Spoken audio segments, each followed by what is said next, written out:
didn't get a lot of EUNA action. We wanted to spice it up to break the tie between LEC and LCS, kinda. We decided to hold a quiz between Dagda, Vedius, and Jat. Now, first it was going to be 2 versus 1, but I think let's each. I mean, I can take it. I know you can take it. I know you can take it. No, you kind of weigh me down. No, I be honest. I'm sorry, man. Like, I gotta go So they've got on. bells. Of course, the audience can yell if you want, and they can decide to listen or not. So the first round is Who Am I? You can earn up to 3 points per question, but each additional hint will reduce the value by 1 point. If you want to guess, you have to ring the bell. You cannot answer again if you guess incorrectly. So these are the bells. Yes. ให้ลองถาม That's ก่อ the น first hit. Made it to MSI. Made it to MSI. I don't even guess. First รอ round. นี่อยู่เรียนรอเตรียมเห็นไหมข้างหลังมันเตรียม Nobody's taking it. No, Second, the Yeah, oldest player in when his they talk about domestic it. league Yeah. in spring. อ๋อเนี่ยตรงทาง Is it Faker? No. กูยังไงไม่ Hang on. I need a second. What did they say? You only get 5. 5, 4, 3. เดฟเหรอ No, I'm waiting for the next thing. I'm not gambling it. เดฟปะ But never played at MSI though. อ๋อ Never played. But made it to MSI 2023. Before 2023. But never played. 5, 4, Hey, I can't guess. 3. Guess at least. 369. You're trolling. Odoame. Oh, what? Oh, man! He drew. Oh, never He played put us in this mess in the first place. Wow. I That's mean. Made it. I'm annoyed. That was a cheeky one. That was a cheeky one. We're just setting the tone. Next Okay. one also made it to Also MSI made it. 2023. Okay, next. Give me Has a 1-1 record against Bin. โอโซไม่No takers? 1-1 That's for so the always game. many been. Has been on a team with 2 former world champions. This is such a tricky one. I want to give a hint. So, Yes. Has a 1-1 record against Bin. Has been on a team. Think outside of the box. Former world. So this has to be from like Worlds last year, right? Like groups. Maybe it's It's not gotta an be a active group. player. Yeah. Maybe it's not an active player. Maybe it's not an active player. Maybe it's someone else doing another job completely now at MSI. 5, 4, 3, 2, These are hard. 1. Jack. Correct. Yes. No, because last year we had that one of Worlds where it was Chad was one of the answers. I was like, you're just What's the 1v1 versus Min? because group stage Worlds 2020 TL 1-1 against Sudan. Yeah. Great. That's wrong. it. I don't like these questions at Give it a all. point. 1 point for Adam. So, round 2. We need to Round 2. ยี่สิบนาทีแข่ง We need to talk about T1 cheerleader. So, round 2, multiple choice. If you answer correctly, you will earn 2 20 นา points. ที Some questions have multiple correct answers, and each additional correct answer will give you a bonus point. But be careful, a single incorrect answer will invalidate your vote. Okay. You can write down your answers to the whiteboard. You will have 10 seconds to deliberate once I finish reading that question. Okay. Here we go. You all have your whiteboard? Yeah. And your pens. If I'm first, I get more points or no? วิชเกียร์ Everyone accumulates points. Which keystone has not been used yet in the MSI 2023 bracket stage? Arcane Predator. Cost, A. B. Dark Harvest. C. กูว่า Predator ว่ะ D. Phase Rush. E. Halo Blades. กูยังไม่ได้เห็น Predator เลยนะเว้ย Attack. 10, เสร็จ 9, แล้ว 8. เฟรนแล้วมี There's มี gonna be เปล่า multiple เฟ เสร็จแล้ว รนแล้วมี I'm good. ก็ 6, พีเด 7, เตอร์ไม่มีใครใช้หรอก 5, 4, 3, Like we're just 2, one. 1, 0. I've got 2 answers. My Yes. answers are Predator and Dark Harvest. No points for you. What? No! I'm Predator. You're still writing. Stop writing. You're cheating. No, no, no. No, it doesn't count. You were totally out of ก็ the พีเด time. เตอร์เลยเฟรนแล้วมัน Doesn't count. Based Okay, on the can you- rules, if I put all of them, I'll get some of them right. You're Yeah, on but too late. one wrong correct. One You wrong played answer. yourself. Did I? Yes. So what was the answer? What was the answer? Let's go. It was Do you mind? Predator. Multiple choice was a bait. Oh. No, but What there's did they- supposed to be what more did than one, right? Well, no, there can be more than That that. can, can be. They tricked me. Jack played himself. And I was that's gonna put Dark so Harvest. entertaining. So. Oh my god. So nobody has points except for Yeah, Adam. this Adam- is- He got another That's how it 2 goes. points. This reminds me a lot of NADU so far. We got like the occasional win. Yeah. Chat, we need to keep it. I know it's salty, but we need to Let's keep go. it going. Which champion has been picked but never banned in the MSI 2023 bracket stage? Ajax, B. Sejuani, C. Nami, D. Kindred, Zaya, F. Zeri, 10, 9, กูก็ว่าพีเด 8, 7, 6, ดูด้วยกันเหรอเนี่ย 5, ทำไมไม่ให้สักคนไลฟ์เลย ไม่ดูใน YouTube เลย 2, กูไลฟ์ 1. Everyone reveals at the same time now. กูก็ดูอยู่เนี่ยมึงไลฟ์ คิดเด็ด Every อัน single นี้คือ answer อันนี้คือ was แข่ง correct. จบไปยัง So ยัง you ยัง get ไม่ 2 เริ่ม points. 20 นาทีตอนเท้าอยู่ตอนเท้าอยู่ Score, you get เห็นไหม scores. เห็นไหมเห็นกล้อง 3, 2. Nice. We're actually updating this so that Jack doesn't get ไม่ดูใน down. YouTube หรอ แต่อาจจะไม่เคยโดนนะ Wow, that's impressive. I didn't realize. Well, They I tried to don't give you a know. gimme and you missed it. Alright, we're cutting around because we're going way too Yes, slow. please. Okay, Final round, rapid fire, higher or lower. You can draw an arrow on your whiteboard and I will present you a higher or lower question. You must answer within 3 seconds with your board. Each question is worth 2 points. The topic of the round is which player has more games in MSI and Worlds More history. games, okay. The starting point is Reckless, who has 89 games. Is Uzi higher or lower than Reckless? อูซี่ 3, อูซี่ 2, อูซี่กูรู้ reveal. I'm saying lower. The answer Uzi is มัน higher. ยากกว่า The wins again. กูรู้เพราะอูซี่มันเคเกอร์เพิ่งจะชนะเพิ่ง Is จะ Sven higher or ทำ lower ลายสถิติ than เคเกอร์ไปเคเกอร์เรา I'm gonna be right eventually. 1? น้อยกว่า Lower. The answer is higher. ปืนน้อยกว่าอยู่แล้ว อ้าวไอ้เหี้ยแล้ว MI เปล่า Is MI Showmaker เยอะไหม higher or มัน lower รวม than MI โว 3, No way. 2, There's no way. It's lower. It's อันนี้ lower. ต่ำกว่า It's lower. น้อยกว่า Is Jensen higher or lower than Showmaker? Jensen's 3, like, oh, he's 2, เจมเซ่นมันเลิกเล่นยัง Yeah. It's มากกว่า มากกว่า Yeah. 160 Is Peanut higher or lower than Jensen? That's a hard one. 3, 2, มากกว่า I'm going higher. มากกว่า It's วะ lower. Is Impact higher or lower than Peanut? 3, น้อยกว่า น้อย 1. Higher. น้อยกว่า It's ไอ้เชี่ย higher. Nice. โอ้130 Is Perks higher or lower than Impact? รวมกับเวิร์ Higher. 2, 1. กูไม่รู้ว่ะ Lower. Reveal. Higher. Hell We yeah. have another one. Is Caps higher or lower than Perks?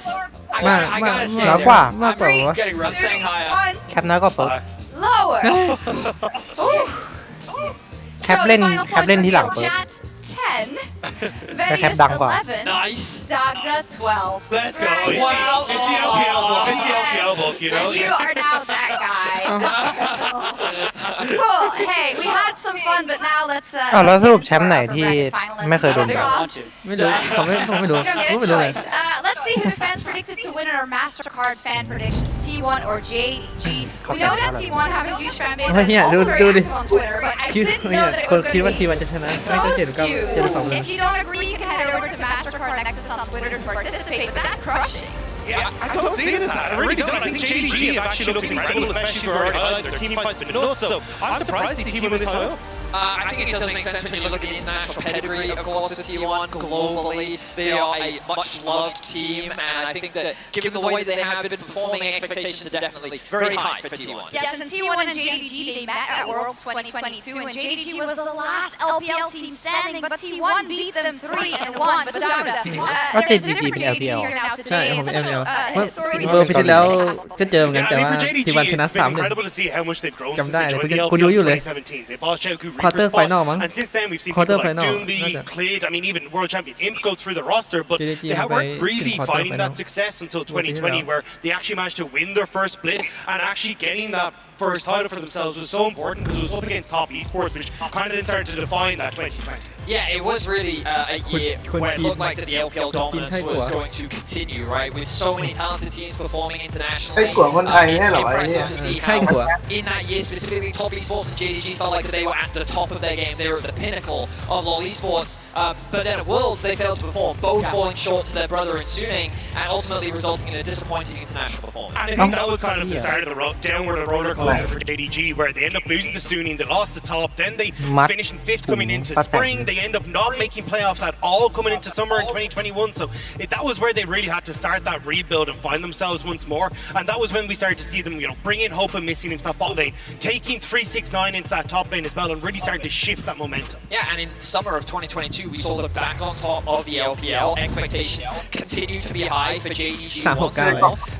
And coming into international competition, they were looking very strong. It wasn't until the semi-finals where they ran into เท่าเรียนโดน T1 ด่าไป where those expectations operations were กูชอบไป suddenly ดู shut พวก down. ไวท์แชท They've only ever ไว played ท์ against แชท one แล้วก็ Korean แบบ team ใน internationally, and it แบบ is ว่า T1. อยู่ไม่ And ด่า now จก today they'll get their opportunity for revenge. That's insane. So they will say it's disappointing, even though they are such a strong team.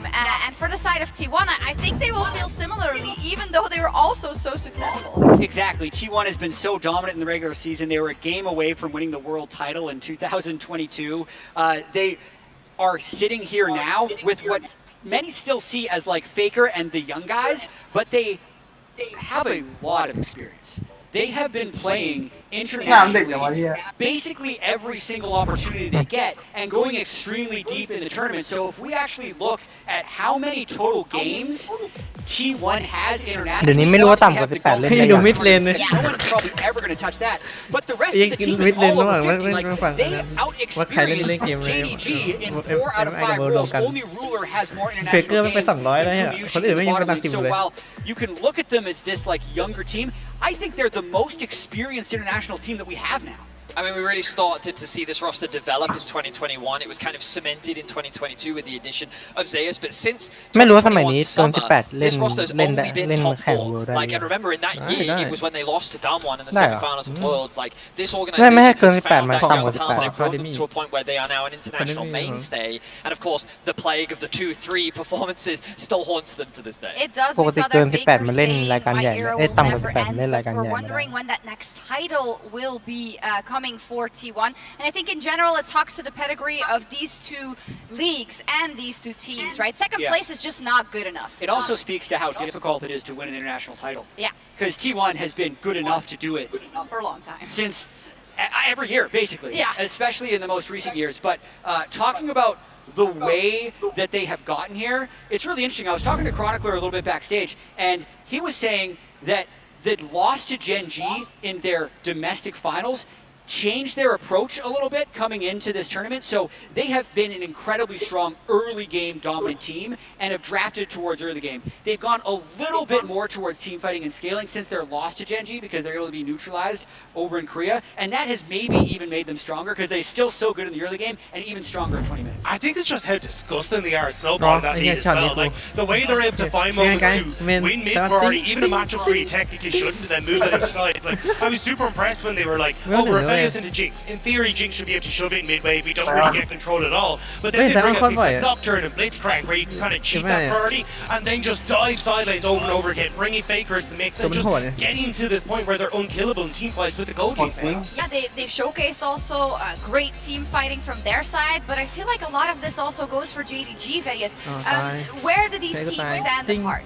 I think one of the biggest things is JDG, when you kind of look at their philosophy and approach to the game, they're actually very similar to Gen G. They're not the most proactive early game lead. Often when they're building leads in the early game, it's because of their phenomenal individual laners. The fact that Knight, 369, Ruler, these individuals do not need jungle intervention to find things by themselves. But really where they shine is their unbelievably phenomenal team fighting. While of course they do still have a good sense of macro, when we kind of look at their objective setup relative to a lot of the LCK teams, it's not as crisp because they're just way more willing to fight you, as is true for many of the LPL teams. Yeah, and I think that's the big talking point here is how well can they try and adjust to how aggressive T1 are going to be. I definitely think when we look at Kanavi, Kanavi has been starting to lean more towards that bottom side. When you look at them domestically versus how they play, same with Knight on picks like Larry trying to play down towards that bottom side, get rid of position, where you can make that lead that big team fighting carry, but I still think you're basically, T1 have already played this style all split long, and you're now trying to adjust. ก็มัน That's true. They're going to have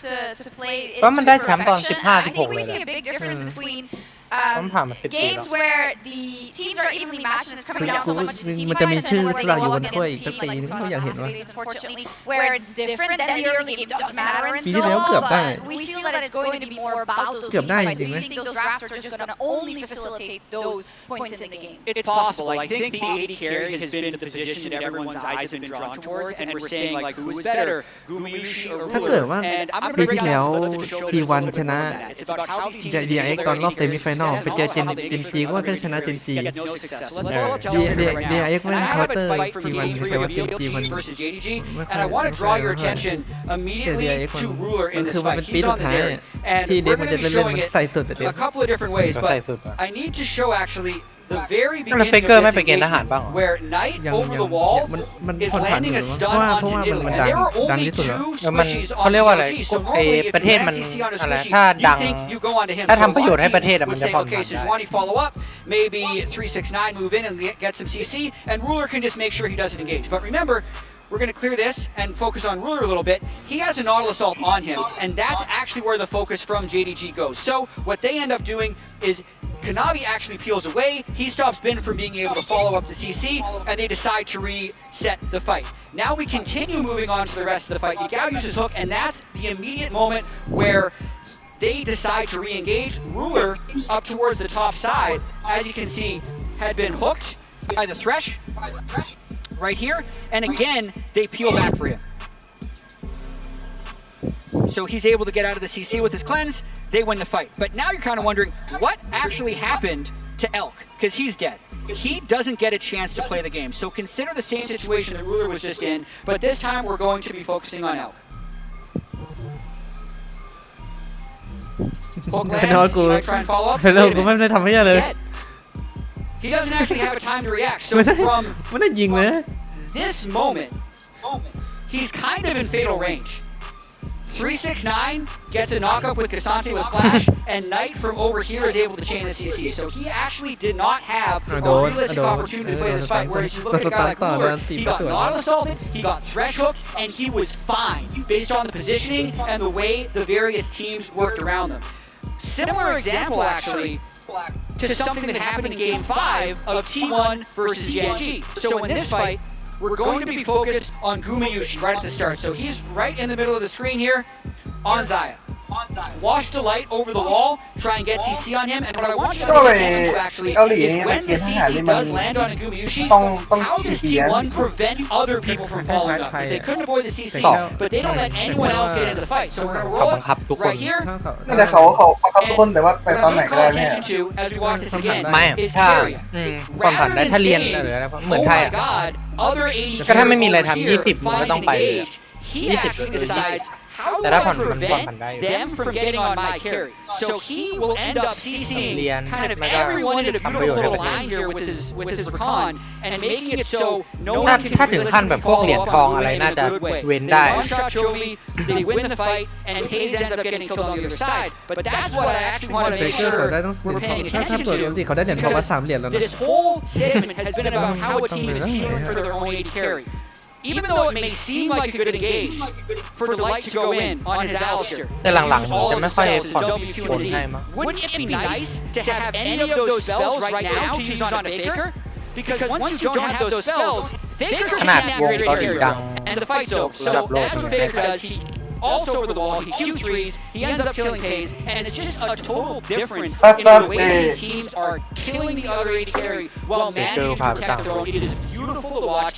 Yes, Ruler and Gumayushi are amazing, but their teams are amazing at the end of the day. What I think is beautiful is basically how there are strong facilitators on ยังไง our เอา side. ยังไงงงไง That's อะ what งง similarities lie when it comes อ๋อ to the อิน actual ชาโดมันเป็น team คอนเซ็ปต์ their เดียวกับเกม ability เมทา to enable those carries to really shine. This ว่า is มัน where ทำ players จริง like นะ Knight really stand out. Knight and 369 really are the cornerstone of what make โค้ง JDG ส so โตน phenomenal, เมนเทน and Faker is exactly the same.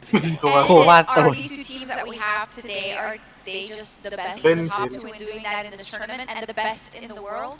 I think they have been so far, and that's why they're here. I think the series between Gen G and T1 was extremely close. I think Elton still have his moments, but from what we've seen, that's why we're in the winner's ทำไม bracket ไม่มี final. ขาดเดียววะถ้ามีขาด I เดียว think มา it's ไม่ not มัน only the นะ fact that like they understand มันเข้าตะโกน how quickly เข้า they're ดู able แล to act on it as well. It makes it so difficult for you to actually try and play your team fights out because you think, oh, well, I'm going to go for Nautilus, Ari, I'm going to go for these dive heavy plays, even Cassante. And I think they still will be high power today, but the fact they're not actually getting to do their job against JDG and T1 is why we're seeing them just immaculately play out these fights and make it impossible to win against. I'd love to track team fights we're going to see today the way you did there, Jack, because it's all about all those details and everyone has to be on point, not in the least in the mid lane. So let's take a look at that mid lane matchup where Faker and Knight are facing off in our featured matchup presented by Mercedes-Benz. Mercedes-Benz เห็น Mercedes-Benz แล้วกู In our upper bracket finals, two legendary mid laners take to the stage. The อย่าไป undisputed เชื่อนะครับ GOAT แล้วไม่ of ดี the legends, Faker. And the golden left คน hand, ที่ the กูไปทำงาน LPM. เขาไม่มีใครสับเว้น On สักค to น Pena, now just trying to find the Poppy Chunky though. Yeah, He's gonna make his way through. Vega's still ไอ้ยา alive. จับนี้มึงรอดได้ไงมึงไม่รู้เลย Survive! That was sick from Faker. Nothing short of greatness should be expected from these caliber of players. In what could very well be a preview of the finals, Knight will look to add another chapter to his Magi Soul Steel. 我自己也挺期待的吧，因为 Faker 是名传奇中的就像 หน้าเหมือนเลซี่ล็อกซี่เลยเนาะ While Faker will look to enable his team to dominate the opposition. This featured matchup, presented by Mercedes-Benz, will define what peak League of Legends looks like. It will be the first time that Knight and Faker face off at an MSI or Worlds tournament, and it's just one of those matchups that you want to see as a League of Legends fan, right, Dogda? Because they are both heralded as such important mid laners who have evolved their styles, I think, when you look at Faker. I think the big one, though, is when you look towards the matchup, it's Knight actually finally stepping up onto the international stage. We haven't got to see him do particularly well on the international level compared to what we see domestically. I think especially when you look at picks like the Ari and the Syndra, these are two that he's been so strong on and we've been promising for so long that it will get to the international stage. Now we're starting to see that facilitating style, and when he won his title with Top Esports in summer 2020 against JDG, it was his performance on the Syndra that made the difference, and it's him doing it again here at the MSI stage that's making that เจ๊หนึ่งไม่ difference. ค่อยมีนะแต่ว่า Mechanical proficiency is what Knight มันประโยชน์เยอะ for so long. He's been regarded worldwide as mechanically one of the best mids in the world, and as you rightly said, hasn't quite had the ability to showcase that internationally. Right now, though, we're finally getting the Knight that we were promised. We're getting to see the peak performance that he can deliver, but that's not to say that Faker is any slouch himself. And I think that what's really important is how Knight and Faker have kind of evolved relative to their teams. Faker over the last, in recent history, has evolved more to be that facilitator, and while he can have those carry moments in a meta that is all about AD carries, he's not afraid to stand aside and allow Gumayushi to shine. And we see in these team fights, as strong as Knight is, he's setting up for Ruler to be the superstar of these fights. And I think as you kind of hit on there with Faker, the fact we're kind of seeing Knight swap into that more facilitated style, but also not in lane, outside of lane as well, where he's starting to actually roam. What we traditionally see from the LPL is I'm going to dominate your lane, I'm going to get a bunch of solo kills and make it nigh impossible for you to play the game. But now he's actually starting to get out of lane, impact those side lanes, and kind of set up both him as a carry and his team as well. I really like the Syndra example specifically though, because it's an example where you can actually do both, and you have to be so on point in a team fight. There's so much that has to go right, and we saw it in that clip, right? The fight goes for 10-15 seconds, and he just hits every stun that he needs to, Jat. Yeah, trying to focus up as much as possible before this massive matchup. ขออนุญาตใช้หมอ I หน่อย think นะครับ the thing ไอ้เหี้ยคนก็ will นี่ end คน up นี่คนเกาหลีเลย differentiating Knight from Faker today ดนตรีเนาะ will be how often they can impact the rest of the map. It has been years since we have seen legitimate, reliable 1v1 solo kills, and it's going to be more about can you tilt the favor in the matchup in Zeus' favor or in the favor of Gumayushi and Keria.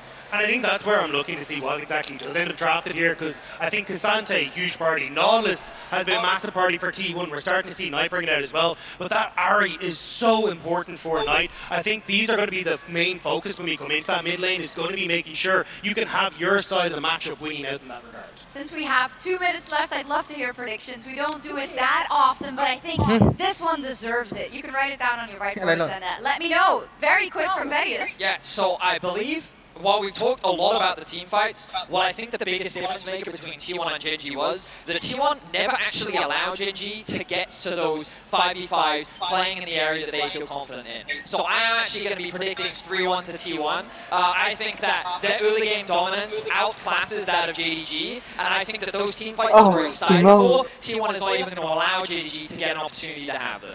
ถุงน่องอะไร I think วะ JDG have a stronger early game than Gen G do. I don't think they're actually going to get that opportunity to get to the same level. And it's going to come down to that team fight where they're punished, a regular objective set up with T1. I'm 3-2 JDG. 5 games, tiebreaker. JDG's going to win MSI? Yeah. I think the international เจอกันต่อแล้วก็มาสู้ดม as well as weirdly enough their experience of losing to Gen G have changed them and prepared them for this moment. I don't think they'll be nervous. I think the meta fits them. I do think it's going to be a slog though. I think this is an ตอนนี้ incredible ใครตอบคิดว่า JDG. ทีวันชนะแต่ I've been back and forth กู on ไม่ this. รู้ว่ากูไม่ Yesterday กล้า I ตัด was สินใจ JDG 2. Today I'm T1 You traitor. 3-2. So I think it's going to be a great series. I thought that they're so loud. Audience, what do you think? Is it T1 today? T1 today? ทีวันที่เด้กูรู้แล้วใครช Or นะ is it JDG? กูรู้แล้วใครชนะ Or is it JDG? กูรู้แล้วใครชนะ Or is it JDG? กูรู้แล้วใครชนะ Or is it JDG? กูรู้แล้วใครชนะ Or is it JDG?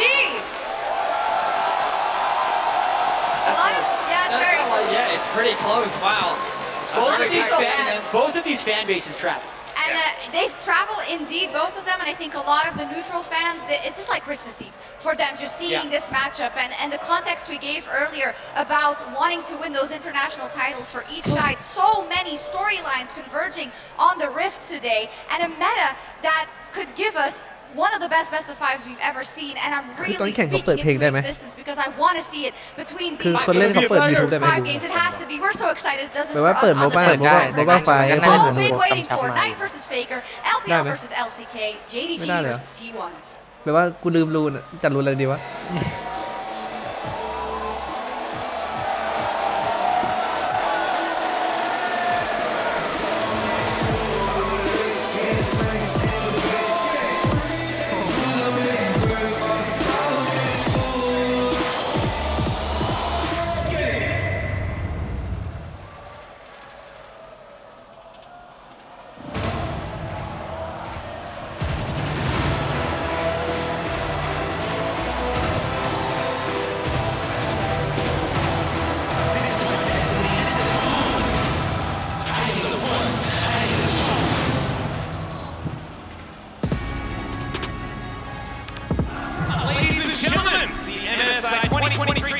แบงกี้เป็นโค้ชแล้วแบงกี้กูเป็นโค้ชแล้ว And we are immediately into the game one draft. The JDG versus T1 and ESD.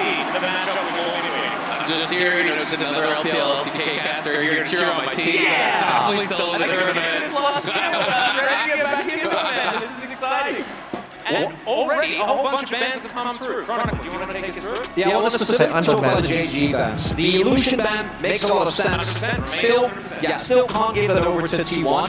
I love the Sign ban specifically though. I think the Sign strat makes it really hard to make sure that T1 doesn't get the explosive early game they're looking for. They're very adapted, and even if you can deal with it, it can warp the game in a way that doesn't allow you to play usual early game. Absolutely. I mean, we've even seen people try to answer it. We saw, you know, bringing the Gwen down to the bot side, trying to answer this side, and even still that did not work, and we are flying through pick bans. Yeah, Annie already insta-locked, obviously an incredibly strong pick at the moment, something that Faker was playing a lot in their previous series, but of course Knight no stranger. But then Cassante and Nautilus immediately locked in. Is this the middle angle? I mean, it's very likely double solo lanes that have been locked in for T1, and we haven't really seen as much of Nautilus getting flex towards bot. Of course, they could be trying to do something a little bit tricky going for that. Ruler going to be getting his Jinx. Aphelios is up. You have to feel like Aphelios is going to get locked here with Lucian already banned away, Jinx already taken, unless they want to go towards, you know, something that we haven't really seen as much as. And I was actually having we were having some conversation backstage. กูว่าแล้วคุณรู้บอกเลยApheliosไม่เลย versus Jinx. ไอ้กูแล้วกูว่าแล้วเต้ I have a กูว่า feeling. แล้วกูคิดในใจอยู่แล้วApheliosหรือเปล่าว่าเกมนี้ ไว้ให้กดเล่นไม่เห็นเล่น ไม่เห็นอะไรเลยนะ Variance in the bottom lane. ไม่เตลีก็จริงก็Apheliosลูเซียน Maybe next tournament. And last time we watched these two teams play, actually. ว่าแล้วAphelios Exactly the same bottom. ที่อย่างงี้ What I highlighted what JG have here so far, extremely strong team fighting core. There is some flex potential, but I do expect that Annie to just go towards the mid lane. And for T1, still a lot of flexibility. We've mostly seen the Nautilus go mid, but Nautilus Aphelios is a very strong bot side combo that you can end up going for nonetheless. And Rumble has been popping up more and more. Owner already played it once in the jungle, so they do know that has the flexibility to go mid, to go jungle. Is becoming a really powerful pick when the game has been so much around 5v5s, fighting around objectives. It does give you a lot of that early power to try to look towards those early heralds, especially Malphite and the Gwen. So I mean, Gwen obviously a little bit of protection ban here for potentially the Cassante or another tank top that they could lock in. Yeah, 369. Angle, maybe. Yeah, it definitely could be. It could also just be Cassante top, which you wouldn't really want to play into that Gwen. But we're not certain exactly where these solo laners are going to go yet. I wouldn't be surprised if we end up seeing the jungler locked in here for T1 and then keep kind of unclear what is Keria going to play. Is it going to be Cassante mid? Is it going to be Nautilus mid? And not give the answers. And it will indeed be the Kindred pick up here. So looking like already a double frontline, double AD composition here for T1. I'm kind of just expecting Thresh to come through. I do think Jinx Thresh can be quite strong. You know, and also potentially a denial pick away there from Keria. But it'll be interesting to see where they want to go. 369 Gragas, I think would make a lot of sense here. still somewhat flexible as well, given the fact that the support hasn't been clearly shown, but we expect that NH to be headed. Yeah, it could be any support as well. So there's a lot of options here. I mean, that is one of the interesting things about the draft is that both these teams are obviously relying heavily on flex picks.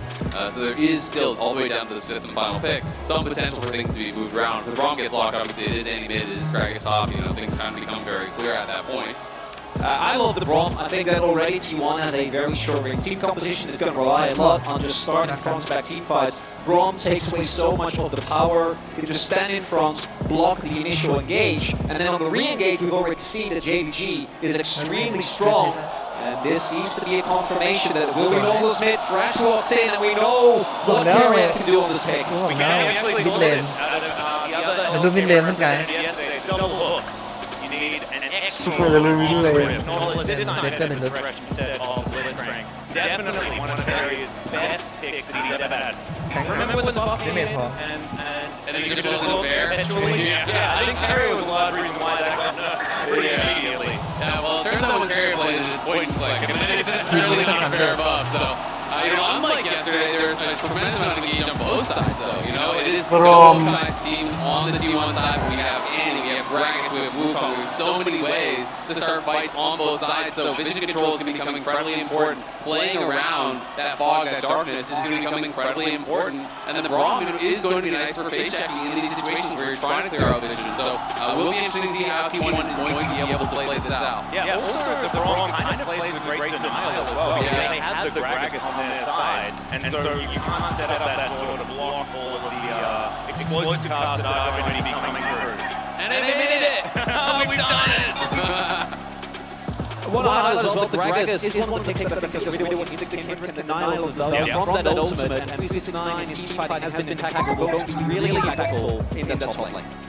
Well, we just have to see how it is going to go. Prepare now, gentlemen, to get onto the rift for game number 1. Last time these two teams met, it was T1 favored. There has been a lot of time, and there's been a few roster swaps on this JDG.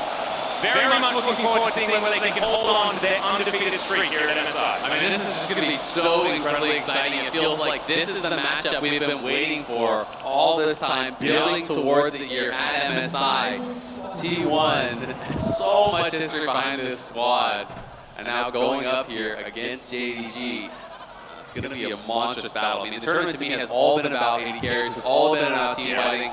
Jat and the desk were talking about it. They're showing the breakdowns how these two teams, really do peel for and enable their marksmen so incredibly well. And now you're going to have two teams that are truly masters at it, trying to pull it off against each other. So the push and pull, do you become more aggressive? Do you use all those tools to dive? Do you save them to peel? I think it's so interesting. And Chronicle, I've got a question for you. Do you think that T1 have 5-headed this? Because you mentioned it's all about the AD carry. Why not just pick an extra one? Yeah, they do have two. You have a backup. You do have to give up a little bit of damage when it comes to the AP part, and I do think that in the longer เนี่ยมัตเตอรี่เขาไม่เอาตีไวกันไปแล้วหรอเขาจะดูดเลือดไป Talking about that, Kendra, also highlight overall for PTA. Very aggressive early game. We have a couple of choices you can go for. We've seen Conqueror, we've seen Lady แครี่2 ตัวมันใช้มัตเตอรี่ like in early levels, level 3, ดูดเลือดดูดเลือดกับตีดูดเลือดเยอะ Well, yeah, and especially in the early games, right? Your Q is basically an auto reset. It functions works like that, so it's pretty easy to get on these ganks. อ๋อรุ่นเหลืองปกติกูจะเอาตีไวไป levels, and he actually starts to collect these marks, which is going to be very important for him. And understand 3-4 marks is very short range, and there's so much engage on the JDG side that it becomes really difficult. กูชอบเอาคูบับดีเกต You ไป get a lot of damage out effectively without putting yourself in range of that. มันชื่อคูบับดีเกตป่ะถูกแล้วคูบับดีเกต แล้วแต่ว่าถ้ากูเล่นเองกูจะเอาไอ้นี่ไปไอ้ยิงแข็งไอ้เหี้ยมันจะรู้ ลาสแตน ไอ้ร้านสเตนดิ ลาสแตนมันเราเลือดน้อยเนาะใช่ป่ะ เราเล่นน้อย Absolutely, and like we were saying earlier, the lack of AP on the T1 side could potentially become an issue. We see 369 is playing grass, they're probably go more of that tank route. Canopy, of course, now he has been spotted. เอาได้1 2 1ทุ่มไม่ได้ทีเด็ดเปิดก่อนตายเอาอุ้นได้ไปเลย What a flash from Canopy, playing it so slow. เกี่ยวนะทีเดียวนะไม่เมื่อกี้ไม่ออกไป There's no vision there for Owner. ว่ากู Knight ไม่ is ออก already there on the road. นัดเดียวเอง Has the stun crafted in his first blood for แต่เขาพุ่ง Kanavi. มาดี And that's such a high variance play. Yes, if you get the kill, it works out with Kanavi. Keeping the presence of mind, spots the wards, gets the damage down, and then is able to make his way over. And even though Knight was shoved in, gets to the play first, has the shortcut. And as a result, JDG picking up a big early game lead. Yeah, that was so aggressive here from Owner. You know, the word comes down, so he knows what's นัด happening. เดียวจริงๆนะเว้ย Kanavi is just playing this really, really calmly, just moving over towards the brush on the right side. He is one auto fromนัดเดียว that E หายตัวแล้ว proccing, กัดเข้า and พุ่ he's งเลย dead. อะ He gets first bloodนัด there. เดียวเว้ย This becomes very, very well worth it. But the early W that was saved at the perfect time, then immediately flashes while still in invis, so that final auto could never come through. And then as soon as the stun comes out from Knight, Kanavi pops right out of that brush, helps to finish him off. That was huge for JDG. Yeah, fantastic heads up. Roam over as well from Knight. Faker, of course, was trying to get there, but it's just how it's going to work. The enemy jungle owner overly aggressive, but see what T1 can do to get themselves back into this early game. I like the gusto that they're playing with, but it needs to work a little bit better than that. And it does look like he actually got one mark. So one of the scuttles was able to pick up the mark off the scuttle, which is always a really nice getting that first early mark kind of for free. Feels good. Exactly. So going to be feeling good about that. ไอ้นี่มันทำอะไรนะดิรุตไม่ได้ Out here around mid. Looks like it's just going to be a recall though. 369 in เดิน this. ตายได้นะ Quite towards the top side of the map. Really glad that we're up here checking it out. This is where all the high octane action is going to be going on. We need to make sure that we know that they're both getting their grasp. เอาตรงๆว่า You gotta make sure. กูเล่นแนวหมากูยังจำระยะยิงป้อมไม่ได้ Unless the jungle intervention comes in. กูรู้จากขี่ไอ้ตรงกระเบื้องเนี่ยตรงหน้าป้อมกูดูจาก กู กระเบื้อง กูไม่รู้กูไม่รู้มันใกล้ขนาดไหน Sometimes you can will create an advantage, and these are more the explosive side of tanks, and it's not just an Ornn in this side. So maybe we'll see some action. Sante has been known to get some solo kills this time. I like your optimism, absolutely do.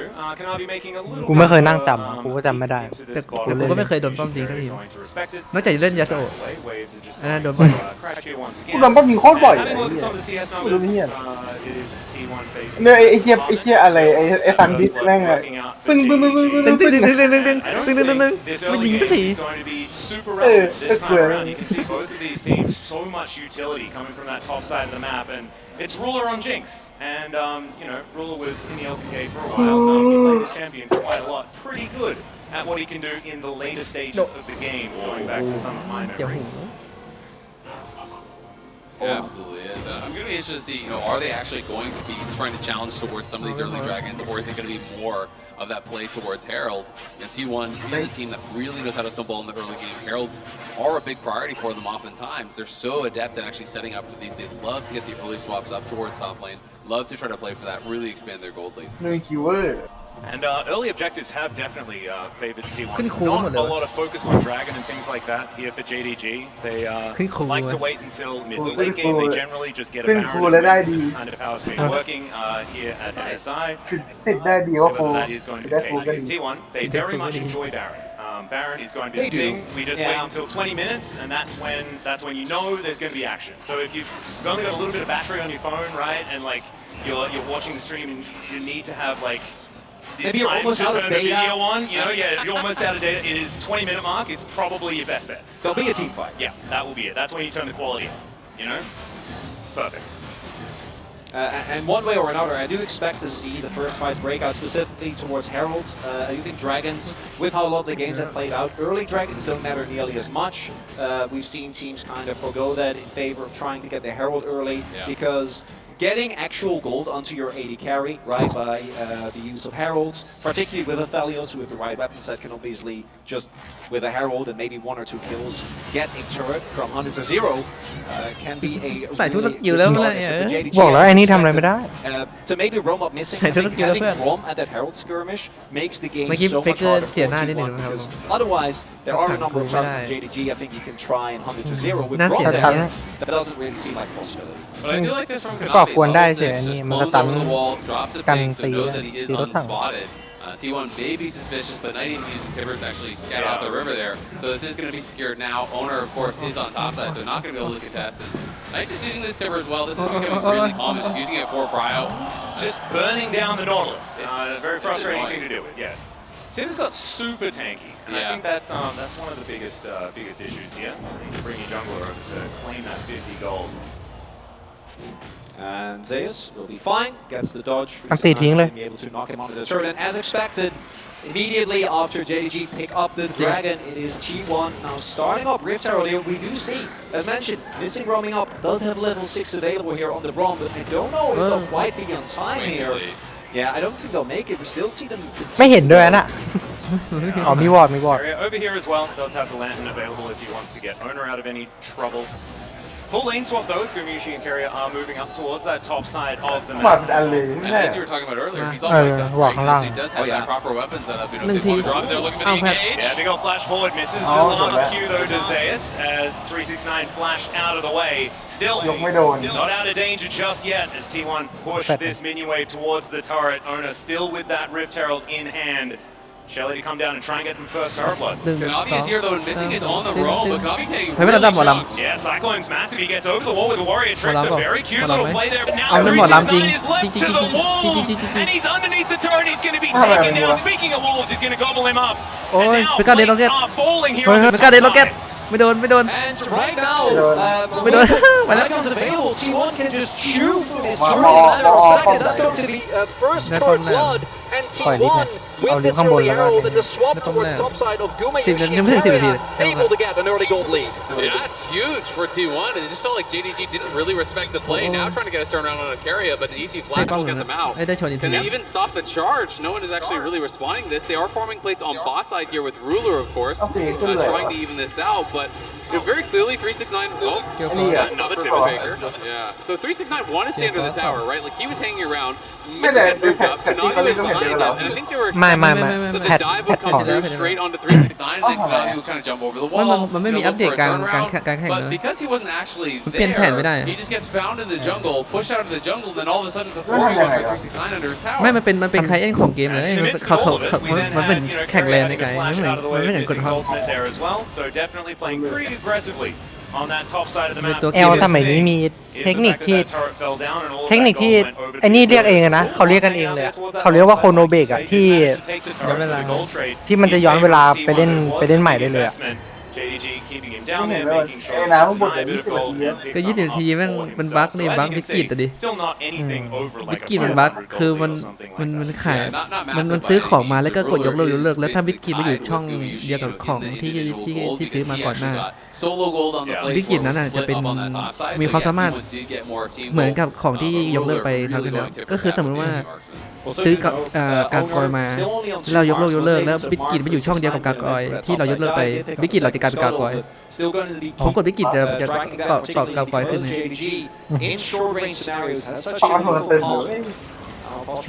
อันนี้มันแข่งวิชั่นทำให้เราได้75โกได้มันทำให้เรามันกลายเป็น300โกได้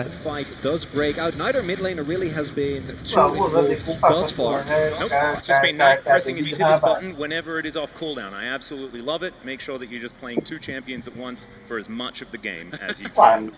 It's fantastic stuff. It's over early. No, exactly. Yeah. That was before Tibbers was even available. And then he starts micromanaging. Now he can walk to both sides at the same time. He can't. There's a tether range. But never mind. เจ็บโดนตี ว่าผ่านต่างโลก ขนาดโลกอ้าวโหยโอ้ยรอด Just takes a drink, gives him a thumbs up, and he's absolutely fine. Beautifully played there by 369. He even gets the flash out of owner and does survive, and now Kanavi up here to the top side. It's Zeus' turn to get ถังอ out. ร่อยเลยเมื่อกี้ He's going to be able to back away. Owner was still there, but both of them now going to be backing. Some great defensive play here by JDG so far. And that's also with Owner investing the flash, right? Not actually being able to catch up on that. Did get the Gromp mark, so is now up to 3. But if they get the kill on 369, they can possibly find the turret instead because of him staying alive. Kanavi even rotating up takes a lot of the aggression and tempo out of that play. Absolutely. Just to touch back on the one of the nice things about ไปซ่อมแม็กก่อนใช่ไหม เอาไปซ่อมแม็กเอาไป แล้วก็ with the Tibbers. So he's almost farmed like a kill's worth of gold. He's up to about 250 gold on his first strike, only through this laning phase. So it is quite nice, and it's one of those things that can sometimes be overlooked. Guaranteed gold pretty much every time. Nautilus cannot poke that off. Yeah, we've seen so many different builds from Yanni. Of course, over in the LCK, it was Rod of Ages the majority of the time. Here at MSI, we've seen so many Ludens, things like that. But for the perpetual Tibbers playstyle, nothing is better than Leandro. Absolutely, and it's a lot of frontline here for T1, so I do think Leandro is going to be great in the team fight. It looks like we're already going to be setting up for the second dragon. T1 not looking to give this one away. 369 is coming out of the base. It's going to be about mid lane prio here, and then both teams will try to play through into the river, but it's T1 that has the vision advantage for now. And managing to get into that river, get some wards down where they can. JDG always gravitating towards ruler. Hook goes just wide onto ถ้าโดน missing. ถ้าโดนเข้า Yeah, 369 ไม่แน่ใจ flank มัน angle เป็นซับ here. อ่ะ Has not yet been spotted, but T1 will be aware they could be around. He's not showing up. Lord, Map, so here. you have to know he's looking for some sort of flank angle, and again, that is why เอ้ย T1. เอาโอ้ยโอ้ยไปแล้วจบเลยไม่มีอะไรทำเลยจบเลยไม่มีอะไรทำโอ้ยเวลูจริงๆอันนี้ into a false sense of security. Beautiful flash tippers there from Knight. He's been calmly farming, waiting for the right moment. Goes in, gets a decisive win, and JDG ยืนประมาทกันไปว่าไอ้นี่มันยืนฟาร์มคลิปอยู่นะไอ้นี่แม่งแปดมาโยนหมีใส่เลยเหี้ย ไม่คิดว่าจะอยู่ มันไม่ได้หมีด้วยมันแปดมา W ใส่ นี่ไงหมีใส่แล้วก็จะบิวแป๊ะแล้วก็โดนรวบแล้วก็โดนโมไปทีไม่ได้เดิน อ๋อไอ้นี่ไม่ได้นี่ว่าไอ้นี่ไม่ได้อยู่จริงๆ มันยิ้มมันใส่ใจจริง โง่ไอ้เหี้ย เดินอย่างนี้ ไม่ทีวันไม่ใช่เหรอเมื่อกี้ นี่หวานเชลเลนเจอร์นี่ว่า And really crucial there is that the Cái mà Challenger. didn't get to play the game, right? It หวาน only เชลเลนเจอร์มัน is น่ะ able คี to เรีย get วางก่อน If he's ever out of CC, yeah, เข้า exactly. ให้กูได้ they can prolong that fight, they can try to re-engage, but because he gets 100-0, no recourse, JDG win the first fight out of the game. And that's why the CC layering is so important, right? เหี้ย Because in order to ขาด get วิชั่น on ไป burst แป๊บเดียว threats, if ไม่ you โดน actually mistime โดน that at เล่น all, if you're just spamming out all of your stuns, your knockups at the same time, he's gonna get that Lancer's fight off. And yes, there is the Greg Assault to answer, but that is still going to delay the fight. That is still going to buy time for Boone to perhaps get something going. And when you've got Cyclone and Tibbers and things like this, these stuns are not massively high range AoE. So the cast can ruin things a little bit in certain stages there. JDG ไม่ได้หกกว่าหรอกไอ้เนี่ย can เลน play บน that มัน well, and ช we've นะ already seen that they มัน can มันได้ absolutely มันได้เพจเยอะ bottom side out of turret I does hate it, fall Bobby retreat Bone. for Shirley here that is going to be collected by T1. And you do have to be a little bit concerned about this potential nice ult there, just trying to Super stop the mega bases. Of this potential Ocean Soul, because again, you know, it is 369, you know, expected him to be going tank, he is going tank, he's playing grab, he's already got his Sunfire completed. It's pretty much เฮ้ย purely โทษ physical หมอ damage ลำ on the T1 ทำไง side. หมอลำเปล่าโอ้โหตายแล้ว Onto the Brawl here and Being immediately doing he's stuff. just Yeah, he's from- shut Oh, the door as oh, the yes, Worthing yes. owner is going to have to Yeah. skip himself out of there. Tibbers running You amok thought onto the they're turret fine, will be they're fine. taken down, but that's T1 with no response. I think really overplaying his hand there, perhaps Tumaman thinking they could just forward, get an easy chunk onto missing, but he commits the Braum ult very quickly. All of a sudden, the Braum passive stacks up during that. He's stunned up, has no way back to the tower. It's a freebie for JDG. And Faker doesn't have a mythic yet, or even a first item yet, right? And as long as JDG keeps him on the back foot, keeps blowing him up before he has a time to respond, that can take quite a while. And if this Nautilus isn't a reliable frontline, I think a lot ฝั่งนู้นบอมเลือกพลิกไหนอะ falls พลิก apart. If JDG just พลิก gets 4หรือพลิก hard 5หรือว่า engage on Faker, on Carrier, or on Zeus, blow up in a matter of seconds, then the rest of Full T1 counter. isn't able to play forward. I think part of ตั the ว difficulty is เขาเรียกว่าอะไร the ตัว follow-up from มี T1. ตัวดึงสอง They ตัว are มัน trying to ต้อง get into the back line. ต้องมีตัว Faker เซ to ฟ go forward, draw แล้ว the คือ nose เอาไป all ออน over, ทำอะไรไม่ได้ try เล to ย look for a นะ hook. โดนโล่ But บอม then หมดเล it's ย going to be Konami โดนโล่บอม Knight, ทำไม่ได้ 369 missing all stepping forward and pushing back to ตีกูก็ยิง the ไม่ได้ owner. If they can't get into the back line and actually follow up on that ult on a ruler, เดเบต I think ไม่ that's โดน gonna ไม่ be มี a เดเบต real เวท challenge. เลย So I do think there's แม่ง gonna ดึง be a ใคร lot นะ of เดี๋ยว pressure บอม on เดี๋ยวบอมก็มา to ส be อน able to find ได้ an ตลอด angle to follow up on what Faker คือ is เป็นเบ doing. ตเวทด้วยนะ Because ทีม a นี้ lot of these T1 members don't really have the Yeah. ability to do Good that job. with their kids. Yeah, it's just not really much of a 5v5 style composition. ต้องรอฝั่งนู้นเดินพลาดเดินแบบ Like that pick comp, you can separate that one key target, utilizing the all-out, things like that. Whereas JDG, you press your R buttons together. ต้องเริ่มจากไอ้นี่เพราะจริงก็มี บอมคุมแน่ๆ Also แต่อัน credit นี้ to ของ He's แม่ง been playing extremely far forward on the ROM because he knows T1 can't really คือแทงฝั่งเราก็ไม่ได้แล้วล่ะ throws his shield up is completely fine. But it also means that in all tabs of where everyone เฟกเกอร์มันขึ้นอาร์บิทอม if แม็ he ก can't start a fight with a good normal hook or a fresh hook on the เฟกเกอร์มันขึ้น back อาร์บิทอมแม็ก it แน่ becomes really hard to see because the blow up potential, the 100 to 0 CC is definitely there. It absolutely is, and I actually really like Mana, missing mana. going for the locket here. You know, I do think if Ruler มันเล่น is จ the น guy, มา it's going to be right off the ตาแล้ว bat. There have that locket there, have that additional field. มันเล่นจนมารอบรองแล้วเนี่ยรอบ For your marksman is going to be รอบสุดท้าย so ใส่บน important. And they have really set him up for success. You know, already has the Zeal. This is a build we're seeing a lot of these days on Jinx. They just go Kraken into Zeal, and then they go IE straight off that. Then they'll Hey, put hey, the Zeal hey. item up later. Well, bit of an engagement here as Kanavi's just going to get out of there. แค่หยอกกันดีกว่า He's going to be absolutely มันมี fine. ลุง No worries ไอ้ there. นี่ให้ หมายอกไก่ Moving back into this river once again. A dangerous zone of the map for the LCK representatives.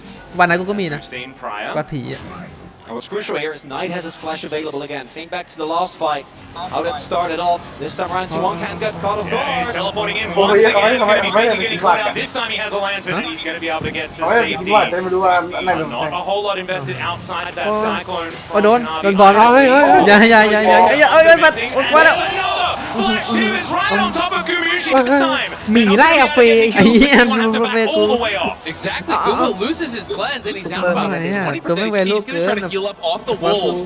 So we'll see if that can actually buy enough Matu time ba- here. Dropping Herald mid, trying to buy Matu time for ban- him to heal up. Matu T1 ban- clearly still interested in trying to contest this dragon. Yeah, and they're going to teleport on top of Shirley here as well to get themselves back into this one all together. Faker going to turn up with a full health bar. โอ้ยดึง Shirley going to buy them โอ้ some ดึง space ดึง and ดึง priority ตัว here. คอ Another hook ดึง is ตัวคอ going to connect. A second Ôi, one đây là going to come through on a 369. Cắt, cắt, Landon ý à. comes out yet Ôi, again. dính với thảo. JG is Ôi, holding their bom được ground, rồi. though. Dính với Missing thảo. door is so powerful. ยิงไม่เข้าเลย Everyone is basically still full health because the backline can't actually add หวังท็อปเลนอย่างเดียวเลยไอ้เหี้ย โอ้ยโดนยิงโอ้ยโดนยิง โอ้ยเฮ้ยเฮ้ยเฮ้ย ไอ้เหี้ยเอ้ยบอกเลยแต่โลบ้านโลบ้านไม่ค่อยดึงสองตัวไม่ทำเนี่ยดูเคาน์เตอร์ไอ้เหี้ยอ๋อโอ้ยโดนดึงไอ้ดึงพอหรือเปล่าโอ้ยยังเอาตีต่อยโอ้ยโดนอาเฟมึงดูมานะอาเฟงานหมดไม่มีทางแล้วไอ้ที่มันดึงโจ๊ะเลยวะ That's another one from เฮ้ย Carrier. ดึงโจ๊ะเลย Hitting hook after hook in Hèn the mid gì à, lane này, there không? was JDG, who are on Hèn the đồ member mạnh here. cho quay. They're between the ones Đừng of chó, Bio đừng moving chó. down into that bot side Không có river. gì phát Visit này is mà. low, but they can just start this up, and if they get this third Ê, dragon thì this đâu có early gì on, phải this is không? really problematic for T1. And by the end of the play, even though T1 was re-engaging, they weren't able to get a kill. Faker died, and Freeze's time just ตั้งแต่งาน rotating ฤดู towards หนาว top กู was แทบไม่ able ได้ to กิน crash multiple waves into the ใช่ turret. ป้า And by the end of it, JDG is still able to pick up soul points here this early on. Yeah, and it's like, yeah, cool hooks and stuff like that. Like great plays, but yeah, you took the outer turret in the mid lane. We now have soul point. We have so much control of the map. Let's check out the replay. Yeah, I mean the hooks from Carrier work great, but they มัน just ดึงโจ๊ะ don't ดึงโจ๊ะ really แต่มัน have ไม่ได้อะไรเลย ไม่ได้ to come through. Đừng This chó. second one obviously มันไม่ได้ on ผิด the หรอก phone แต่ to ตัว flip it ตัว there. มันเอา Then ตัวมันเอา Faker เขา going ไม่ได้ really deep here does land the hook onto the brawl, but the tower is on him. So much damage to actually turn around. The Yeah, reset land. is popped Tí there. khí nữa đó. Tí nữa tiệt Krakenด้วยไอ้เหี้ย ติดKrakenกับkhí đó. Yeah. And you can tell that đây, JDG chính có đây, very nhìn nó well chồng aware of T1's Baron tendencies. ไม่ได้เม็ดนี่ Because จริง as แม่ง soon as they took that dragon, it was only 20 minutes into the game. They immediately fired Jigsaw over at the Baron. They say T1 could be rushing this. ดาเมจอาเฟก็ยังหน้า Time หนั and ก time again, they have ยังไม่ถึง Yeah, ทาง they are absolutely not surprised จะได้แต่เฟย์ก็ได้ whatsoever. ไอ้ละ As T1 now moving into that งง top ว่าจิง side เป็นไฮ river. เปอร์แต่จิงเล่นได้ไวกว่างงที่ฝ่าย Zayas moving down as well, and it looks like T1 are setting up for it. We'll see whether it is going to be Nghĩ a là Baron đã start. thập I would dụng. expect not.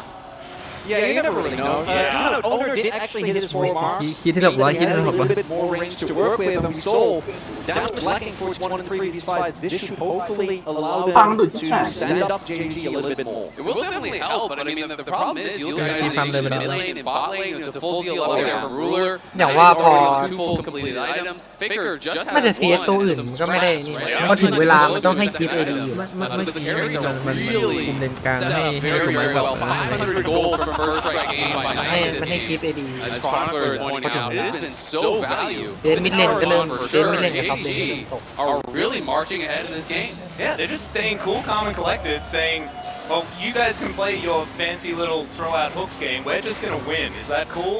And they are certainly making it work here so far. 3 dragons to nothing, 6 kills to 1. And 2 turrets apiece for both of these teams. T1 going to have to get some control back here in this game. It's going to have to be some sort of a big play, you know, from Zayas, from Carrier or Faker. It has to be the X factor because I just don't think they can win front to back. Missing is destroying them in these fights. Every single time they get a hook, every single time they feel they have a pick, it's a Braum in your face, blocking all the damage from Guma, blocking all the damage from Owner. Will they get another flash, this time out of Ruler? That is a key summoner spell for the next fight. I'm glad to see that Ruler still the same. That's the Ruler spot right there. Only has to give up his flash. I've seen him get caught in situations like that many a time as the hook. Oh, hook, yeah, going to connect. That is going to be a second to come through as well. Flayed back, not a whole lot of damage though, but Carrier's still going to be able to take out 369. It's going to be a massive side block. It's going to come through.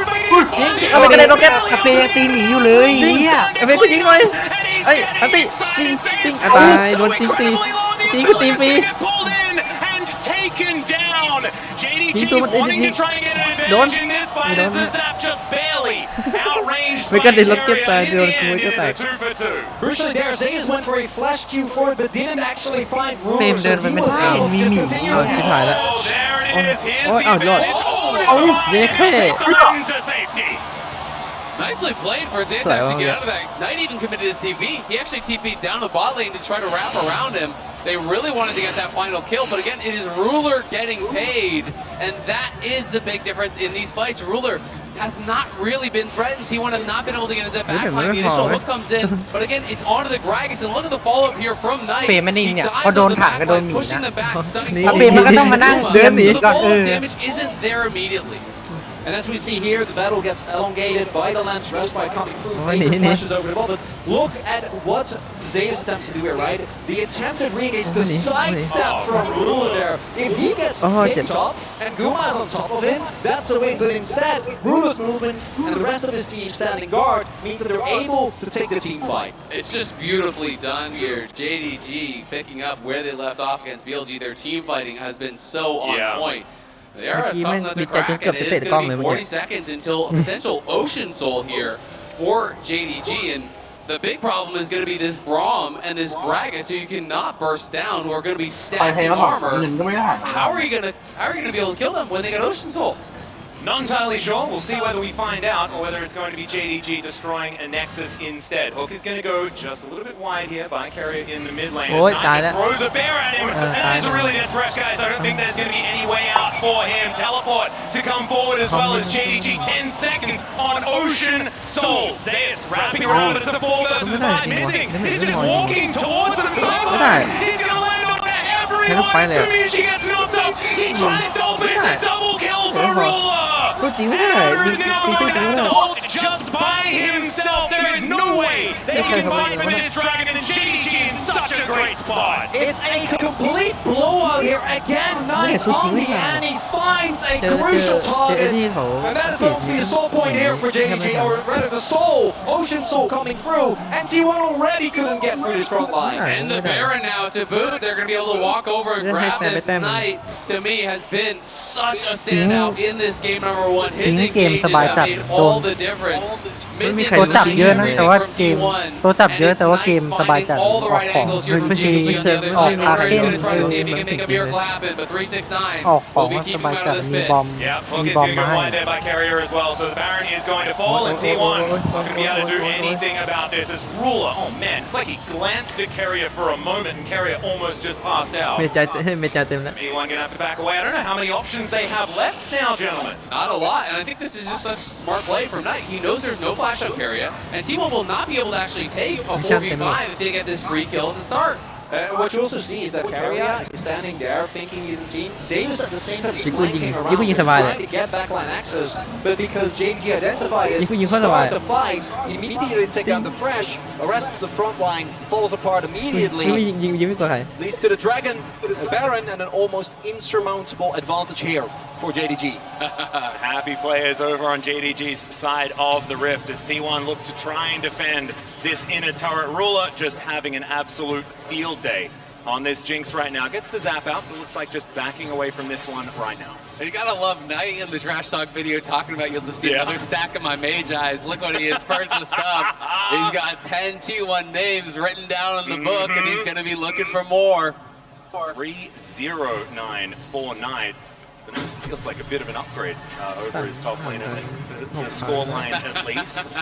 As T1 defending yet another in a turret here, but JDG, they have free access to this bottom side jungle. They can just move to whichever turret they deem deserves to go down. Hook is going to connect, but missing is Braum.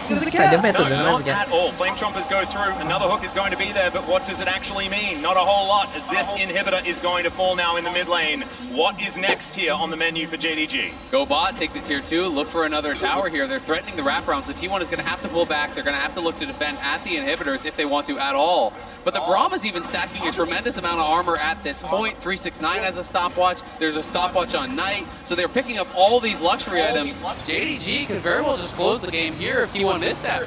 See whether T1 have one team fight left in, and another hook is going to connect. There's underneath this inhibitor, but immediately Owner, he's going to go down. He couldn't ult again. Fingers going to fall. He's lost 5 people. And T1 are really into the battle. That is going to be, ladies and gentlemen, game 1. Much like it did in 2022, is going to go to JDG in this one.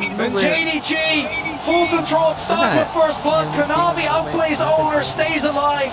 But to me, it's about Knight and missing the amount of control in the fights from this Braum combined with Knight's engages. He's the JDG, taking commanding. ก็ได้แบบนี้จินเด็กกันบริหารคนแล้วเอาเฟรมปัดกระเลง T1 just did not have the answers here to get through the front line. It felt like of JDG. This Braum ถ้าเกมเปลี่ยนเลยนะถ้าคินเด็ดได้คิวแรก The Braum going for the EMAX. ทีนี้คินเด็ดแม่งไม่ได้คิวแรกไง So much damage reduction. It's very difficult because there wasn't really great follow-up on the initial engages from T1. They don't have a lot of divers. It's really just the Nautilus is kind of going on this one-way trip. If he takes a hook in, he's just going to die. มันพักกี่นา The ที T1 marksman can't really get damage on the targets that he's landing on. There's just such great feel and such great counter engage on the JDG side. They really made it work to perfection. Yep, and it started so early on there as well. It all stems back to Knight getting that little bit of an advantage, to Kanavi getting that little bit of an advantage in that jungle in the early game. And I'm not taking anything away from JDG. They just continue to build these leads. And they saw T1 trying to flex on them. And it's like they didn't even really notice. They just swatted them away and destroyed their Nexus. And obviously, you know, unless you're not there for the damage, but when you also are unable to get any engage going, you see Knight gets the first pick Annie and makes it work very, very well. Yeah, I mean, the Annie was a huge problem, the Braum was a huge problem. It's going to be interesting to see what the adjustments are for T1 because, you know, while those picks were definitely concerning, I also think that, hey, if they had more dive, if they had more follow-up, potentially they can actually just, you know, circumvent a lot of the issues that they had. So, going to have to kind of go back to the drawing board. We assume that we're going to see T1 go to the blue side. We assume that we're going to see some adjustments here in the draft because clearly game number 1 was really JDG favored. Yeah, there's a certain Annie that's standing out in my mind at the moment. But now to break down that game number 1 win for JDG, let's throw it over the analyst desk.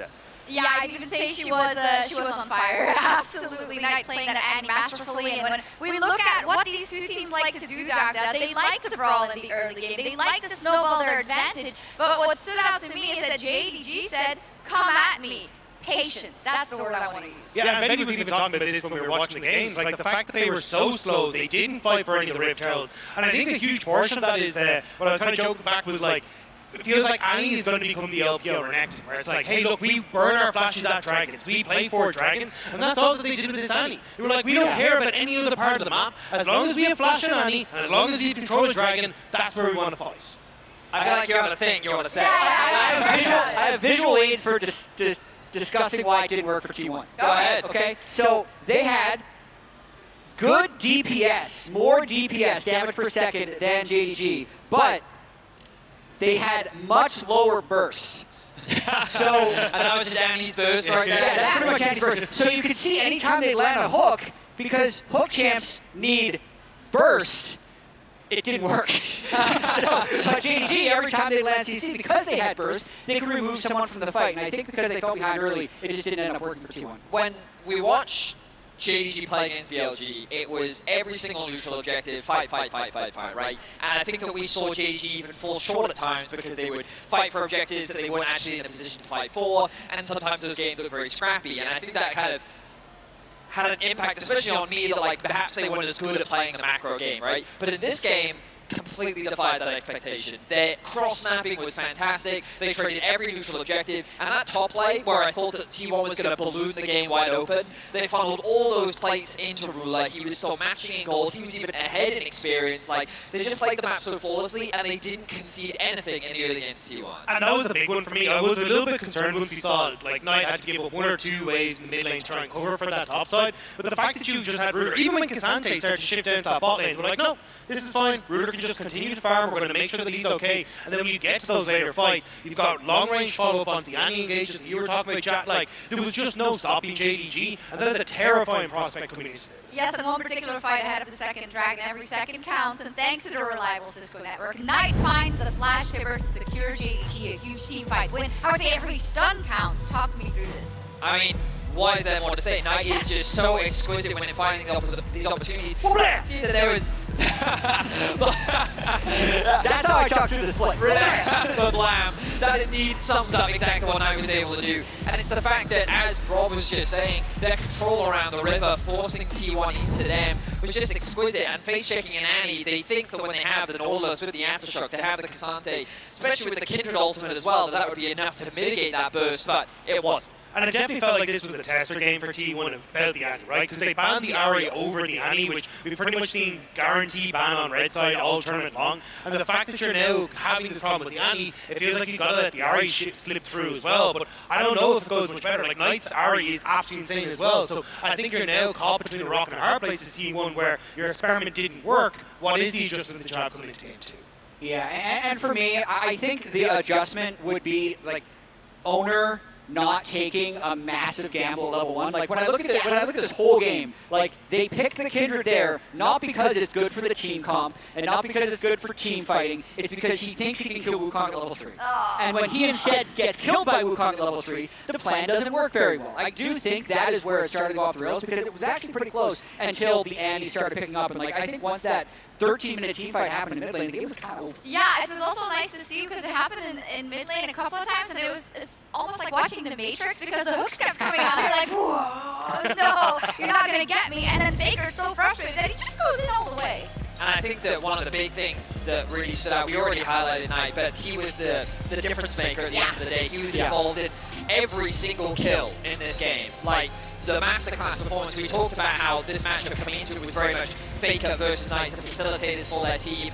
And I think that we saw it right there. It wasn't the Ruler show. While he was cleaning up in the team fights, the damage was very real. Every fight was started off the back of a Knight engage. And this was the international Knight that we were promised. Yeah, and I think that's the big one, is that you're getting to see what Knight can do, but also not only in those fights, the amount of pressure that he was able to put on in the mid game as well. We look towards that third dragon. You had Knight goes off in that side lane, pushing in the wave, that ended up dragging T1 around the map, then opened up for these moments where JDG could go aggressive, and yeah, that's a big old goal difference. Listen, what I heard, I don't know who said it, but someone said, let's check in with our featured matchup presented by Mercedes-Benz, because Faker is getting gapped by Knight. In game 1, he definitely got gapped. Like, Faker made some questionable hooks, he overforced a couple of plays, he made contact with the Brawl multiple times, and that was not the ideal target. And while there was 1 or 2 good hooks, 1 or 2 good initiations, Faker did not start off this series with an impressive performance. That said, I have the utmost confidence that he's the type of player that will brush it off and bounce back just as strong. That I did. That's the 1. 3 now for T1. I'm optimistic, right? T1 did some like blue side going into the next game, and Max snuck it in there as he tossed it over to us. He was like, just like it happened in 2022 Worlds, he believes that this is just a test game, just as you guys are saying it. But we're dealing with different members on JDG as well, right, chat? And it is a completely different story. It's true. I mean, they didn't have to play against Rulu the last time they played in the World Championship. I do think, though, that T1 does need to make like relatively small adjustments. Blue side is one of them. It gives them the power pick. If Annie is still up, they can first pick the Annie. Suddenly they have the burst to engage on their side, and they can better zone for their AD carries. I really do feel like part of Faker getting gapped by Knight there was his team composition and his jungler didn't set him up for success because he has a hook.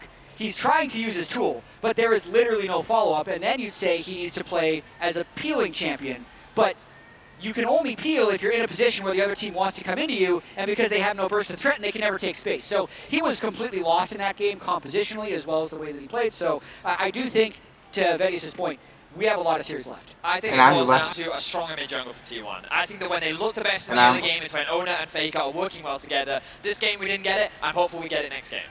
Golden left hand is too strong. It's going to be JDG all the way. Okay, let's see. JDG is on the lookout for revenge. Let's see how T1 will react in game 2 right after the break.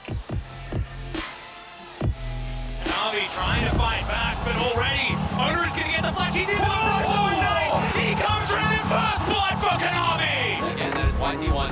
Oh, that's a flash. Tim is massive wombo combo, and immediately the threshing to go down as well. As the Kindred Knight takes out Baker as well. Missing. He's just walking towards the cyclone. He's going to let him into everyone, and Kumishi gets knocked up. He tries to stop it. It's a double kill for Ruler. It's absolute domination here in game number 1. Team 1 just did not have the answers here.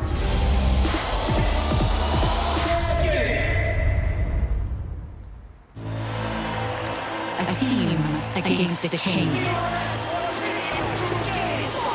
Seeing against believing. A moment against a moment for the ages. Countless battles, won or winner. The realm. The only thing capable of powering the game, the stage, the broadcast, and worldwide spectacle we know and love. AKA the Cisco Network.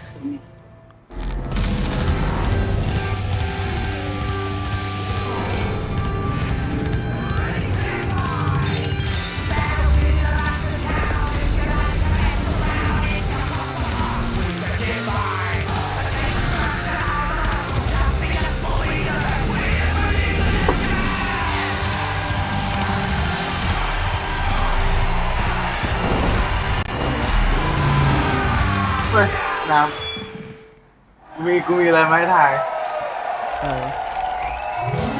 มึงว่าไอเต้คนไหน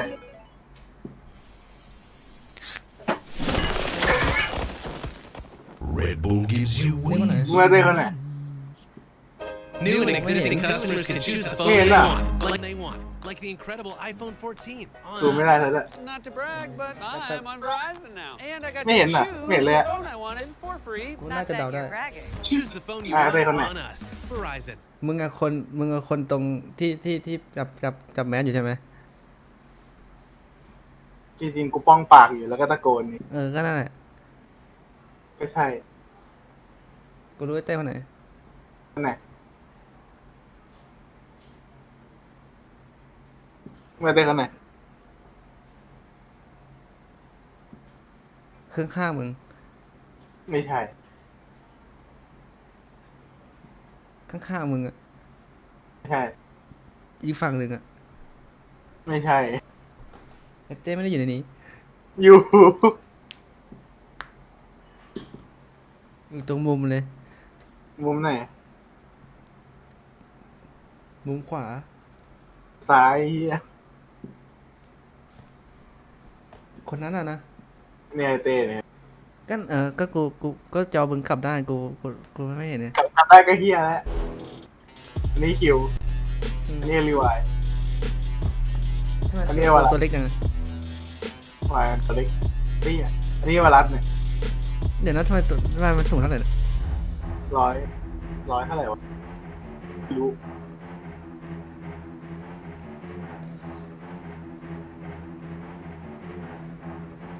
1 นาที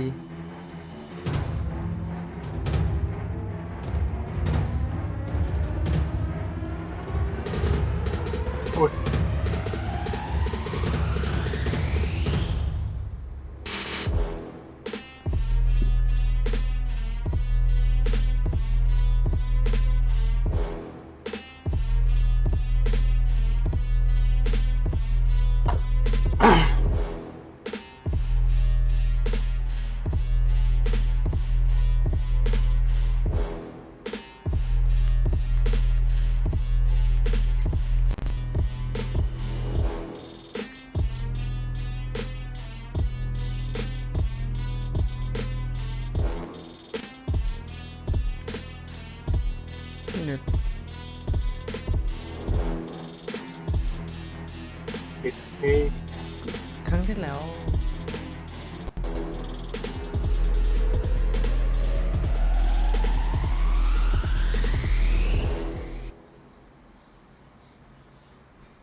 ำได้ไงอ่ะ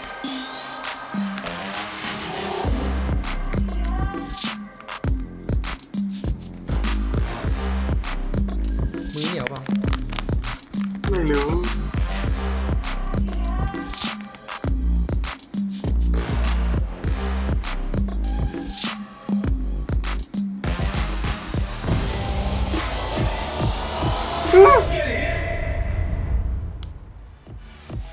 Welcome back, ladies and gentlemen, to MSI 2023. We're up to game number 2. JDG, absolute destruction in the first one, Azale. Yeah, I mean, the thing you have to remember is it's a really poor format for T1. This is a tournament that has been designed by Riot with 3 finals in it. There's an upper bracket final, a lower bracket final, and a grand final. I mean, how much more LPL bias do you get? We get Azale unleashed. Yeah, What's actually happening here? I can't handle bias in my podcast, Azale, okay? But, look, all jokes aside, I think T1... I believe in the bounce back.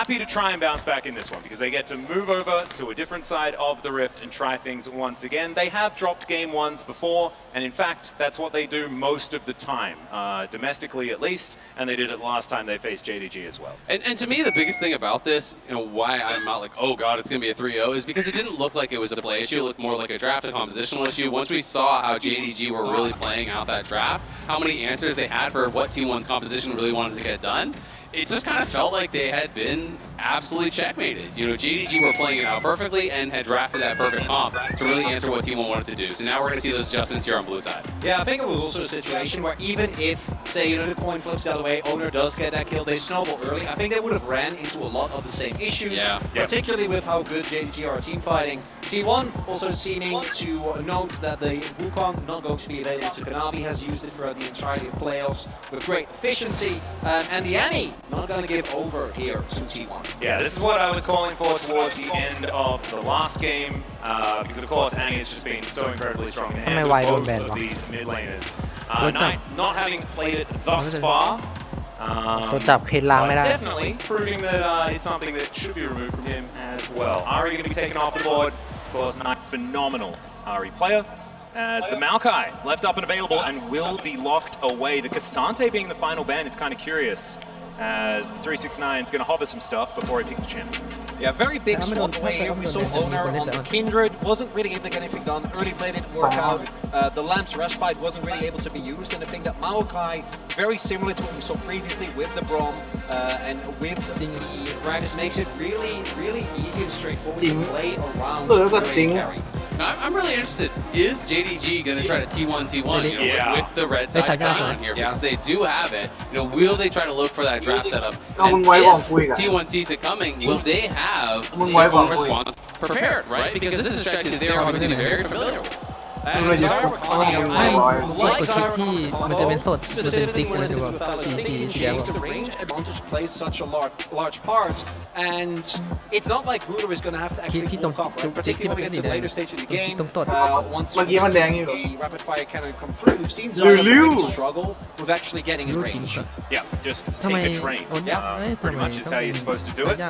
Maokai will provide some space here for T1. I actually really like Maokai at the moment. I think he would buy absolutely far away the best junglers at this moment so far. But let's have a look at what these next round bans are going to be, because like you say, the T1 bot lane camp strategy that 369 could employ is certainly looming, and there is the Gwen ban. This is the way I like teams to play into the Sion, is to pick something that can carry from top lane, that can benefit from that empty lane in the early stages. Yeah, absolutely, and that's why I'm such a fan of the Gwen ban, because I think not only can you win in that 1v1, but you can actually bring that power to a 5v5, unlike some of the other picks that are actually considered to be good carry picks against Sion, which I do think things like the Fiora are much more difficult to actually 5v5 on, right? Sure, you can create that individual advantage, but can you actually turn that into a 5v5 advantage where the games are decided these days? Wouldn't be surprised if it ends up being the Gnar. Personally, I think we've seen a few Cornelia offers. I actually, particularly when you have Rakan, you already have frontline, do think that's the type of champion that can both benefit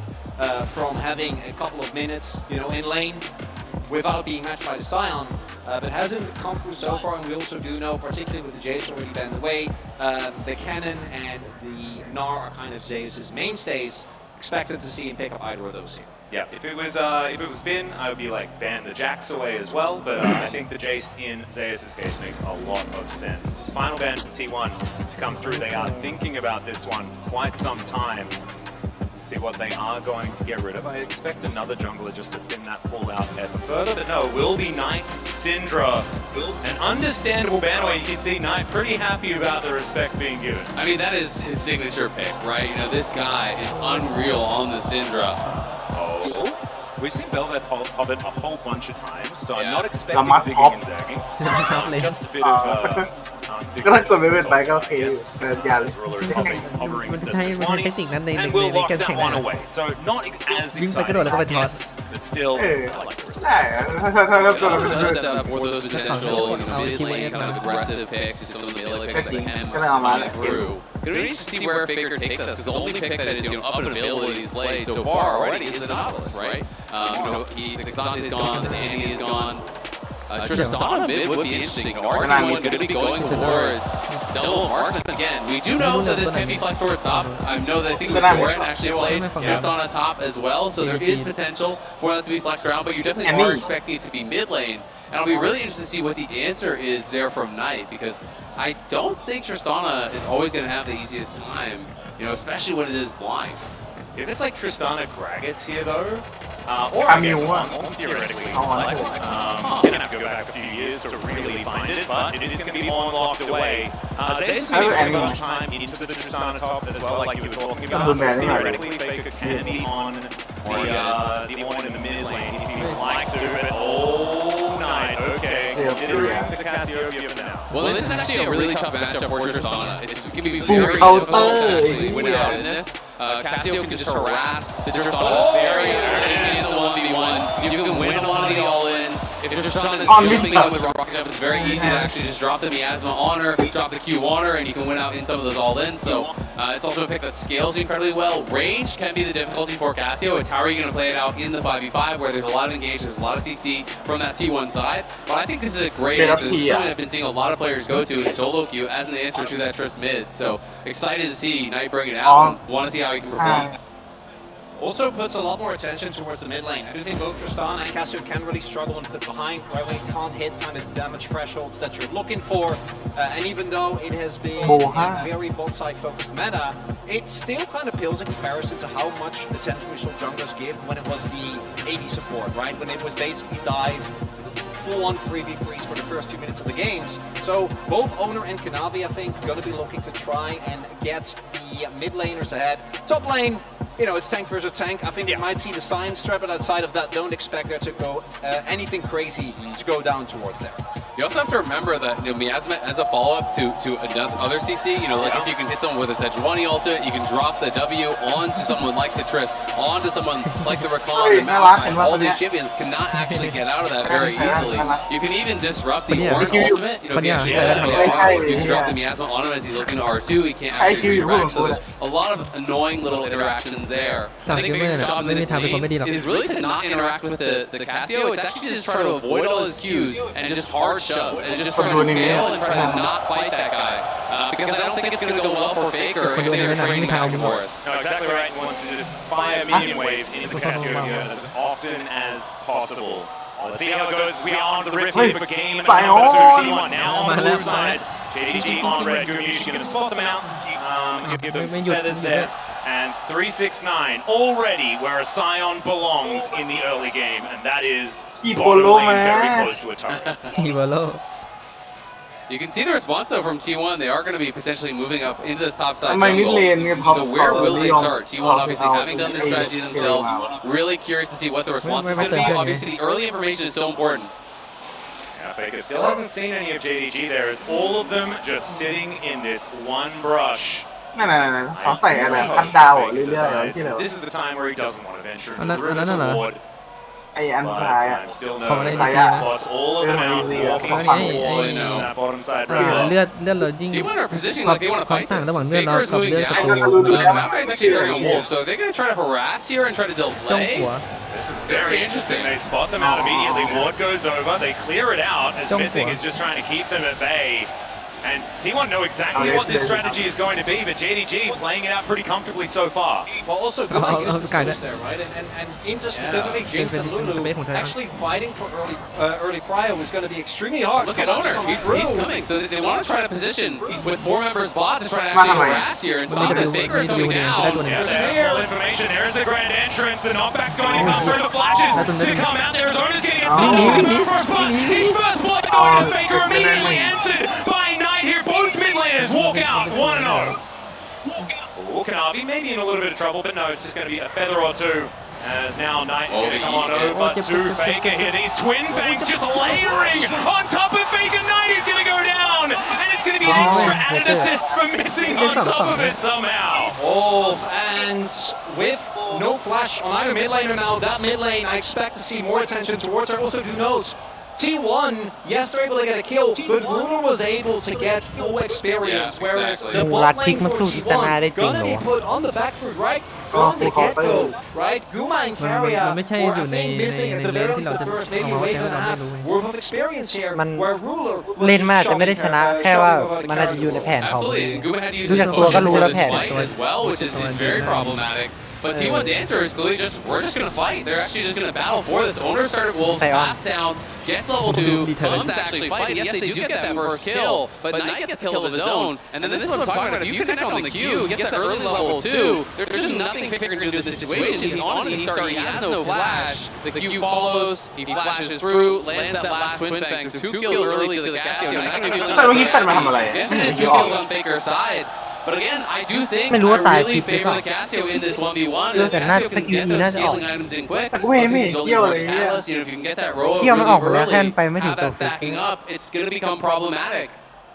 ไม่รู้มันในนี้ไม่ทัน for both of these mid laners. Of course, Tristan does like to get toเอาไอ้แทนไปทางไหน a little bit earlier as well as now 369 does still have flash. He's going to use it right now. He's slowed down by all these saplings. Battle smash to push him back in. Kanavi's going to come up 50% out. Decent Q there. He's going to knock up one as now T1 they're desperate to try and find one of these. Permafrost is going to keep on repeat. And Faker's moving in now. There's the immediate flush out as well. Double knock up from Zeus as they take the first one and Faker. He's going to look to try and take down 369. He's knocked up though as Zeus tanked the tower for as long as he could, and Faker's gonna get it with the explosive charge. It starts out as a wet noodle fight, and then Faker shows up, and then he says, "Hey, this isn't fair." How dare you bring a gun to our wet noodle fight? What a roam though from Faker getting up towards topside there, changing everything, because if Faker was not coming, JDG just can continue to fight that 2v2, and I think they win it. So instead it is a 2-for-0 clean for T1 on that top side, thanks to the roam for Faker, who gets another kill. And missing is just being so annoying here. He couldn't break the shield there, unfortunately, not quite enough AP. Zyricon OP getting back, as it turns out.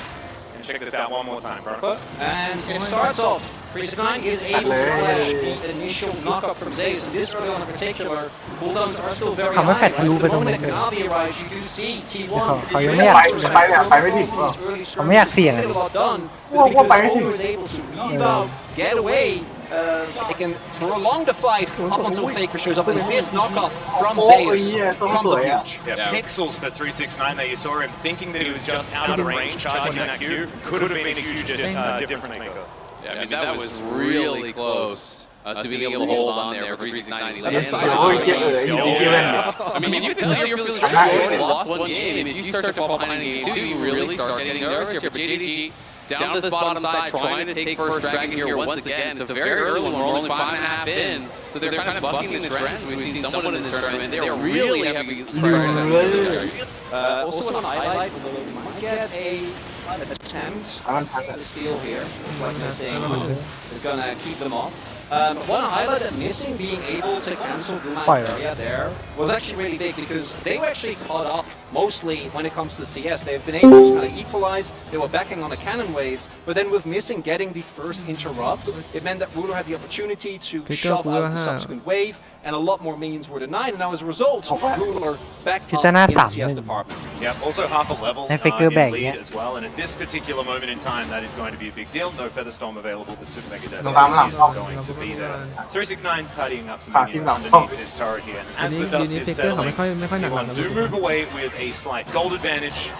The GDG shouldn't be too worried about it for now. ไปฟาร์มป้อม That's quite aggressive positioning there. In goes Faker, Knight, making a bit of damage, but offering a whole bunch back there as well, even with จะวิ่งมาปูนๆสิ That is the problem, is that when you jump in, he just drops the miasma on you, you get slowed up, it's a guaranteed Q generally from there, and as long as Casio has that poison on you, you're always going to win on the trades with the twin fangs.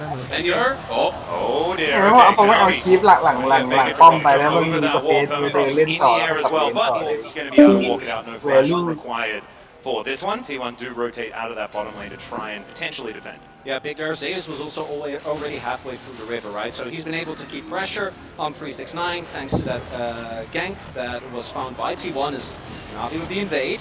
Yeah. Immediately they do spot out with that sapling there though, and looks like Owner is going to be able to secure it. There it is. Wins that smite fight and will be able to walk away with his bramble back intact. But they lose Prio on bot side, right? They lose control of their bot side jungle, and now it's 4-man bot here. Knight does have flashing and ulti. Good look over the wall. Yeah, there it is. Not going to be able to get the snare. Walk up to come through from Carrier there, but he's going to take up the turret for as long as he needs to. And now Carrier, a sitting duck underneath this turret. The poison is going to connect. There's the permafrost, and Ruler gets hand-delivered a kill. Beautifully done there from JDG. That bot jungle pressure. Yes, it did not give them the red buff, but they push out T1. They get the 4-man play on bot side. They get the 2-0. Faker's going to get some plates back mid. Going to be able to deny some minions, but it is a bigger victory on that bottom side because it is getting Ruler ahead of Gumayushi once again. And crucially, the only one that has teleport here and can join the play is Zeus, and he's not able to. He's still laning versus 369. So after the invade, not necessarily working out, immediate rotation coming through. ทำไมเขาไม่อาร์มาก่อนแล้วแปด And in all instances available, there's no way for T1 bot lane to หรือเขาอาร์มาก่อน Earlier, right? Previous to that play. That one got a little bit dicey, but T1 do strike back on the top side. They take the Herald away. You know, it all comes back to that initial play where Kanavi is getting that chunk on Faker, pushing him down into the jungle. Then they can't take the 2v because they're down in HP. Then they can't defend the bot side dive because they lose control of the jungle. And it's this play that you really see, and it's been signature here at MSI.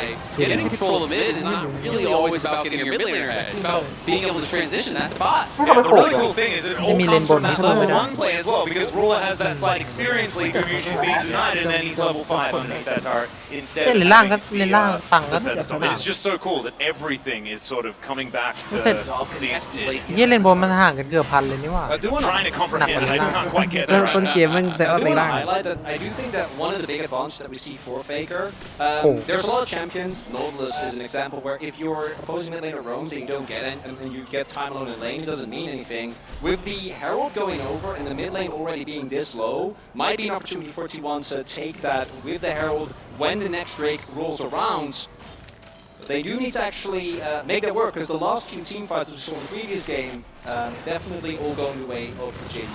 Well, and again, they're faced with similar issues to last time. You know, they do have some AP from the Maokai, but an AP Maokai is not going to force a Scion to build magic resist. It's going to be an armor stacking Scion here. And Casio becomes a tank. Once you actually do get to those later stages, you know, you do get Gargoyle Stoneplate generally as a 4th item. People are going Rylai's, you know, they're getting Roa, and they're grabbing, you know, their tier stacking that up. So you have the tier shield, you have the Roa for HP, you get towards Gargoyles, you actually have some real tankiness. I've even seen against AD heavy comps like this, some Cassios go towards Frozen Heart, which can also be pretty effective. So there is armor stacking capabilities on multiple members on the JDG side. And I think Chronicler and I have exactly the same idea, because you don't see the Sunfire. And Ornn. Yeah. Ornn is that? Ornn is a mage, assassin. He does do damage, but he's still not forcing any MR, my friends. Well, that's the whole point. You don't know how much damage he does. No one's going to will. Check the numbers at the end of that Sunfire cape, Azale. We absolutely will. We'll check the numbers on the Casio as well. We'll see which one. Hey, ho, I don't know about that. All jokes aside, I think you're absolutely sitting in right. your boot. Certainly far more balanced is the JDG composition. Faker's draw of beat is going to take a few levels to get the range up, but does mean that he is going to have that range with Ruler. เขาไม่ปล่อยให้เวลาไหนเปลี่ยน Just going to walk towards it with his shield. Look at this.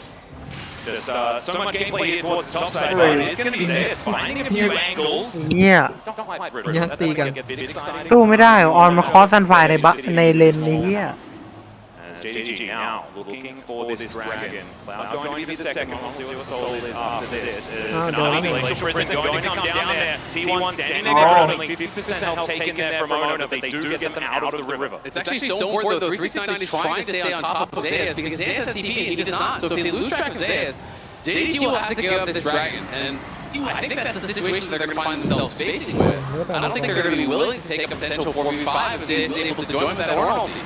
And now it is going to be the Rift Herald completely divided in this mid lane. T1 do use it to get some control of the river, but I don't know whether that's exactly worth it. Yeah, I think T1 was trying to make a play towards Dragon, but then Ruler and Missing were able to get prior bot side, so it's not like Owner and Faker can just run towards Dragon and start it, because JDG would have more than enough time to respond, so the one other thing outside of some plays for Faker that T1 got completely negated here by JDG.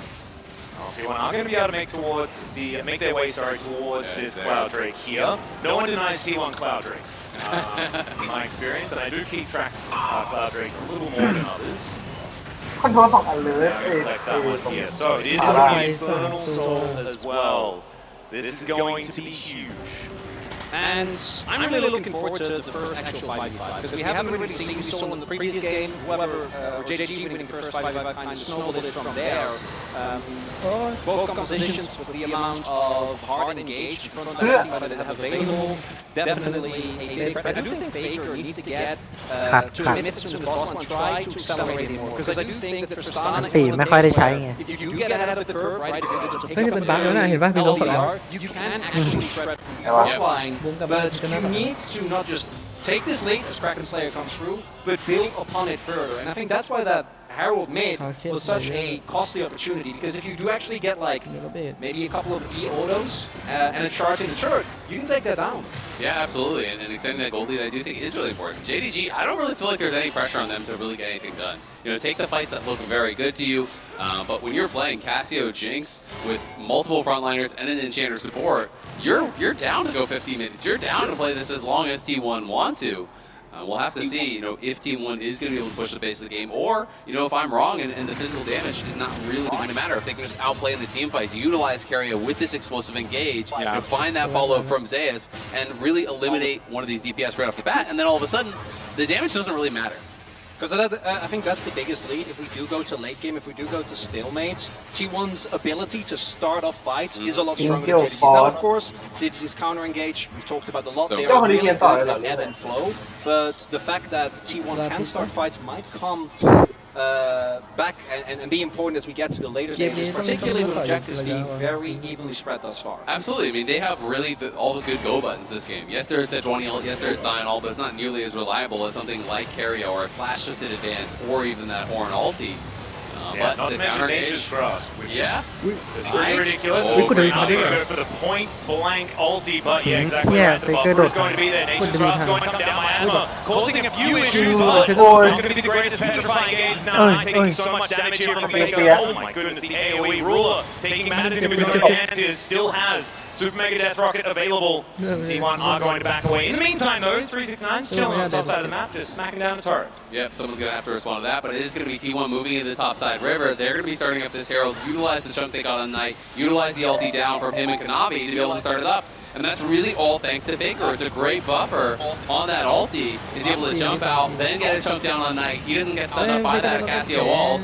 That's a good attempt to steal from Ruler, but T1 well aware of it. And will be able to extend their goal base. He was aiming to win out that top lane matchup, knows how important that is. High five! Yep, you can understand that one. Knight here towards the bottom side, though, is just taking this out of turret. In the meantime, this is what we've been seeing sort of all tournament long by the Eastern teams, is being able to know exactly where to be to maximize the amount of gold earned on these maps. And Knight continuing to do so here on this bottom side. Do know, if there's no problem from T1, like you're going to give over first or blood, going to be a huge influx of gold here with no real counterplay, right? You see 369 holding top wave. There isn't really an opportunity to dive the sign at this point in the game. Ruler and Missing holding down mid lane. As a result, gold now, 60 minutes, basically dead even. Yeah, dead even, but again, you know, it is that gold right where you want it for JDG. It is Ruler 1,000 gold up on Kumiyushi. Slight advantage there for Faker of about 400 gold, but the real edge is on the top side for T1, which is not going to be as impactful here, having it on the Ornn, having it on the Maokai.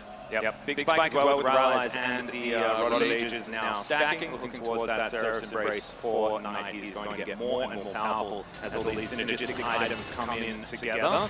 Usually feeling a little bit in danger here in this mid lane, and I don't blame him with Kanavi waiting the wings. And that's why Cassio is so frustrating to play against at times, because it is so difficult to burst this champion down because you can build so much HP, and you get that Seraph, you get the shield from that as well as everyone being engaged. There you go, yeah, the quickness going to charm up. Kanavi does land the ultimate, but not going to really get too much done as 369 is going to teleport in. JDG going to be able to get out of there. That's both sums up Ruler though, that is massive here. We'll see if T1 are going to be able to find any sort of a fight. 30 seconds on this Infernal Drake as Zaya slinks back into Fog of War. The rest of the 41 members in this mid lane trying to hold on. As JDG move on in, 369, just trying to be a little bit tricky here with what remains of the brush here around the red buff. Infernal Rift does make things a little bit there. And JDG also doesn't want to just give T1 free access, right? If you go all in on that dragon, T1 with Herald can possibly get 2 turrets right from the get-go, particularly with the pushing power they have as Herald comes down. Yeah, T1 still trying to hold on to that bot side river, but JDG now 5 members strong, want to stop Shirley from getting towards this turret, but there are so many ultimates flying towards JDG. 369 gonna have to flash immediately and get himself out of the way. The turret is going to fall, but the stun is just massive. Low health bars absolutely everywhere as Kanavi's going to be the one to take down over again. 2 kills for JDG. Gucci trying to come back, and Vega has a rocket jump as well. Still damage available on low health bars on JDG. They lose no one. And the T1 frontline step forward, so does Knight, and he's just shredding through Zayas on that top side of the fight. It's 2 for 0. Sure, T1 do get that turret, but it's JDG looking for the dragon. Can T1 find it in?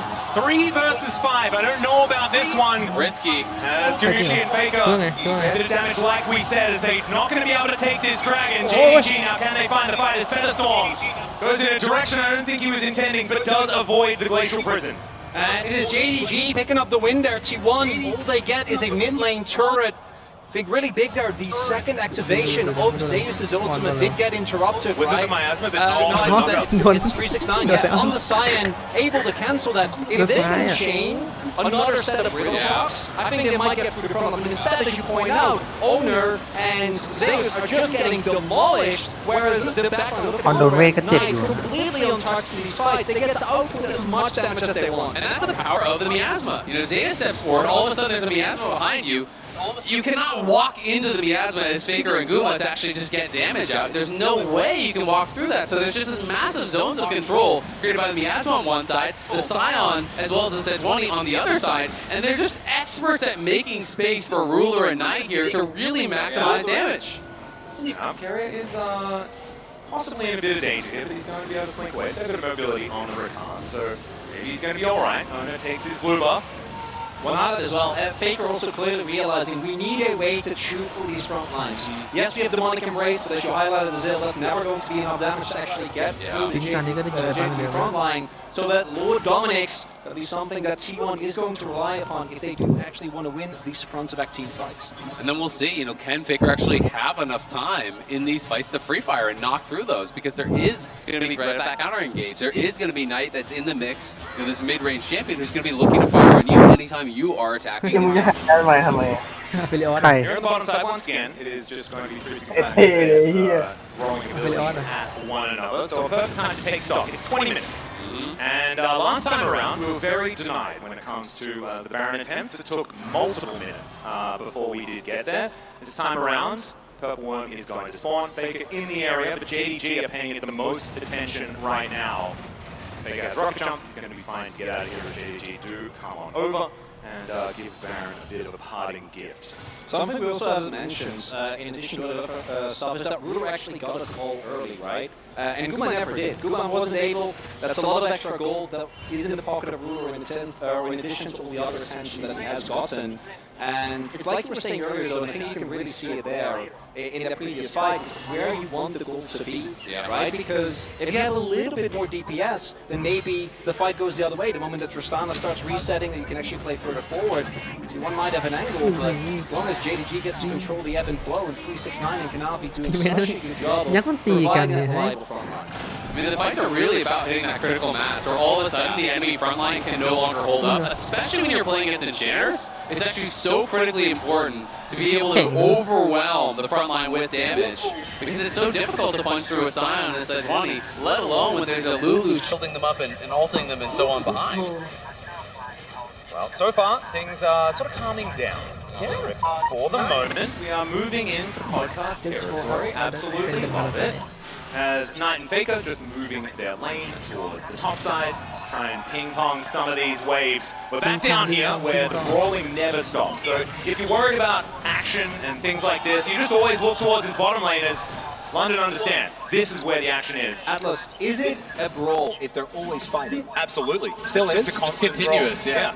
I mean, at some point, if that's your continuous state, I don't know if it still qualifies. It's just existence? Yeah. All right. So That's just life. Their existence is brawling. Yeah. I think it's still brawling though, even if it is just. I just give the top laner something. Come on, man.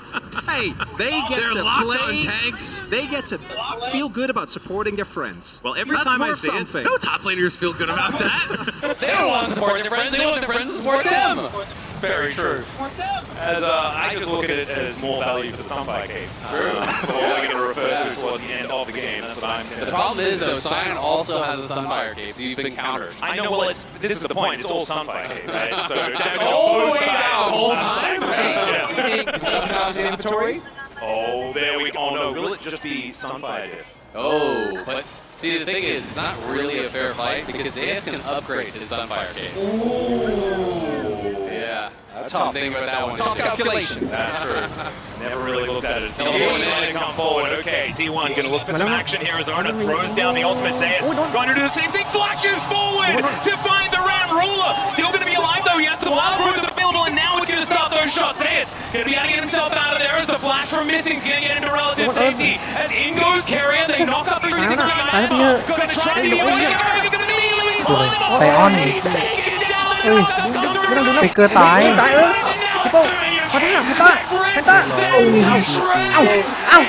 โอ้ยโดนมาใครร้านโอ้เลิกกูละไอ้ยิ้มกูว่าคุณเสียหน้าเสียเลยเนยยิ้มเลยมันไลฟ์ไปเกอร์ไปแล้วมันไลฟ์จะมาอ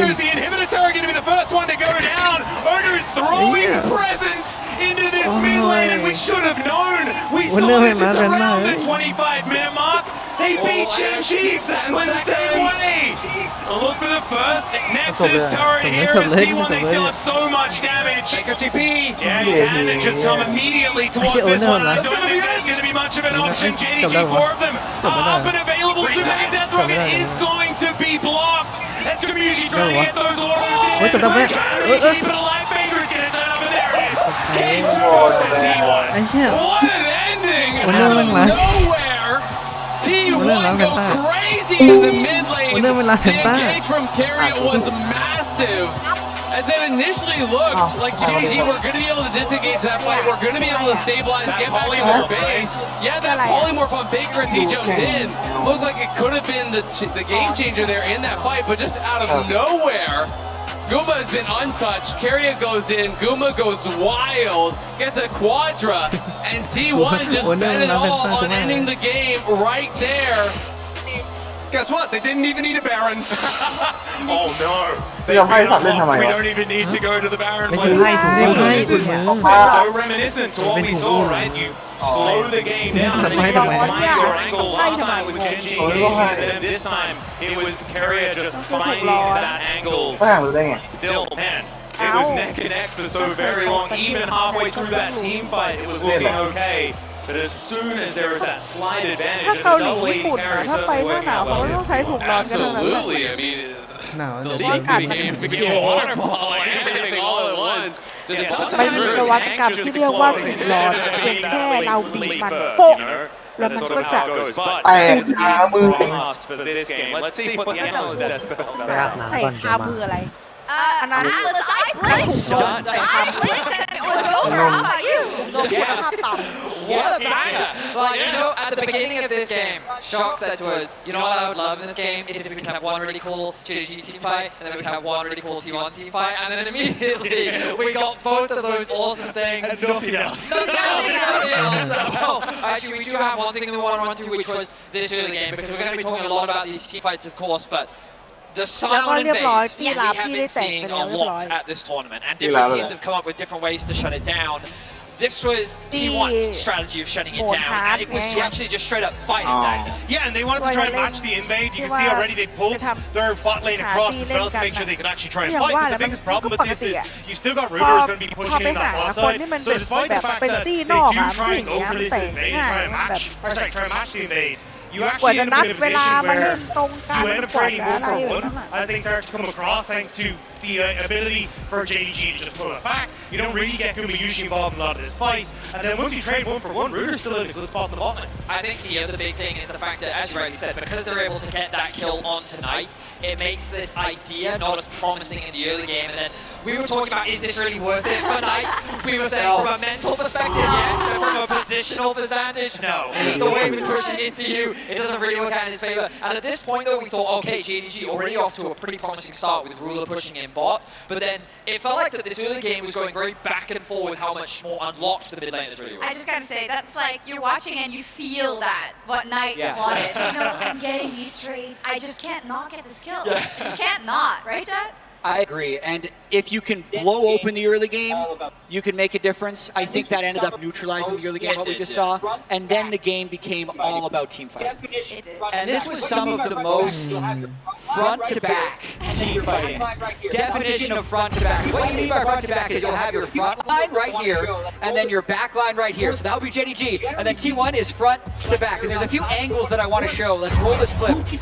For team fighting, and generally speaking, you think tanks in front, carries on the side, but what was more important is who can hit and who can't hit. And let's pause it here, because I just want to be able to draw your eyes tonight. He's the reason the first fight went well for JDG, because specifically Knight draws attention to himself and basically stops Faker, who's kind of in this clump, from being able to hit. So the main thing that decided this first fight was Knight's ability to get access to damage and Faker's inability to get access to damage. So that's what we're right here.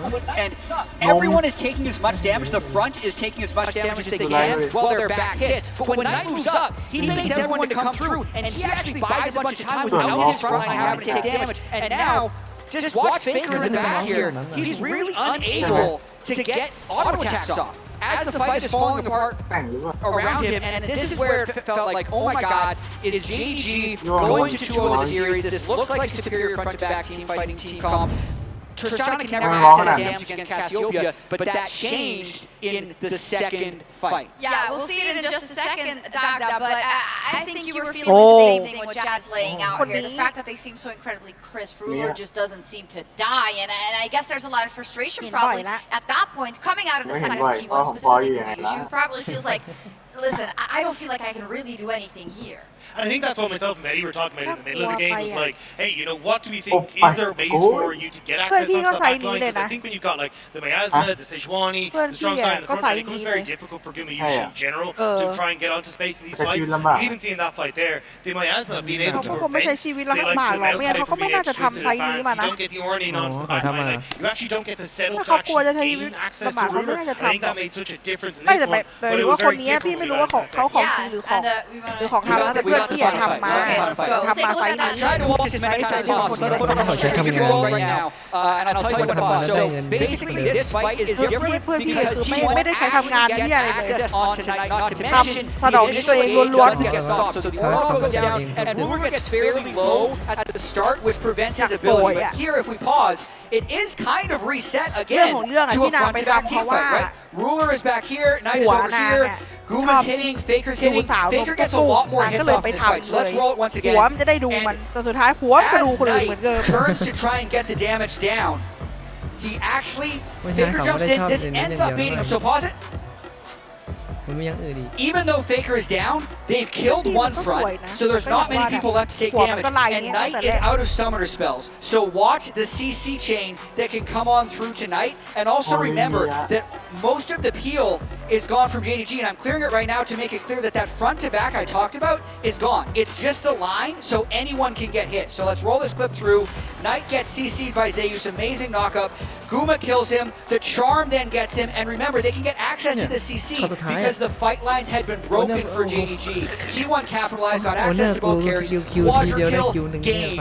Unbelievable turnaround by T1. I mean, so much credit needs to go to Zeus in this fight. The initial engage onto the back line, the choking down off, into the follow CC later on in that fight as well. The way in which he was able to get onto the carries both times on the horn was the hardest part for the navigate. You were just talking about it, Dagda. Backline access, how much does T1 really have? Well, it turns out that Zeus was the whole backline access himself. Hey, and I thought I was watching Gen G T1 again, the 5th game. I got such a flashback because remember, that was such a long, dragged-out series that ended on a whim. And T1 saw their chance here, and they took it. This does mean that we're all squared out 1-1. JDG now selecting to go to the blue side. Surprise, surprise! You would have seen it coming, but I definitely think this would give them those big advantages, especially when you look towards things like the Cassante, the Annie that they had to ban away. I think having the opportunity to actually flex that Annie a little bit is going to be super nice for them.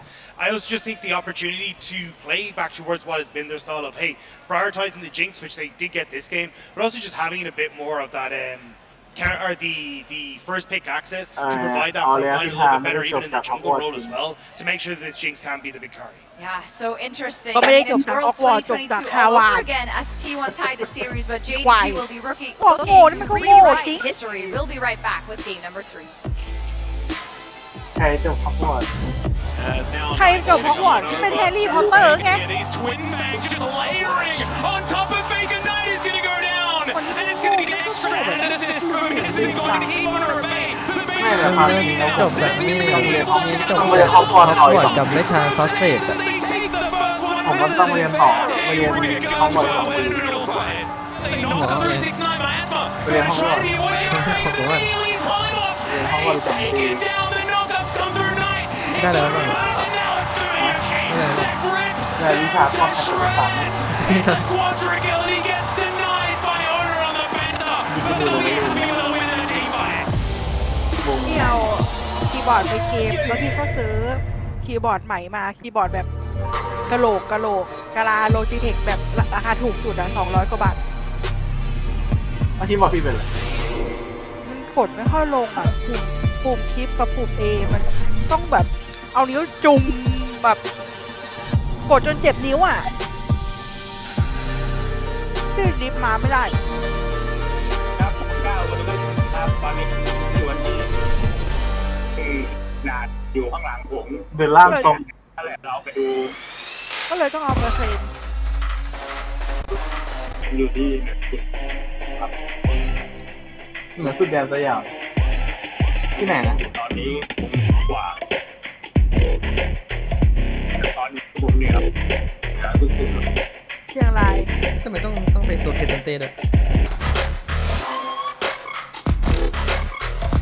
เชียงรายหรือเปล่าวะหรือแม่ห้องสอนไม่ห้องสอน New and existing customers can choose the phone they want, like the incredible iPhone 14. บ้านไก่บ้าน And I got to choose the phone I wanted for free. Not that you're.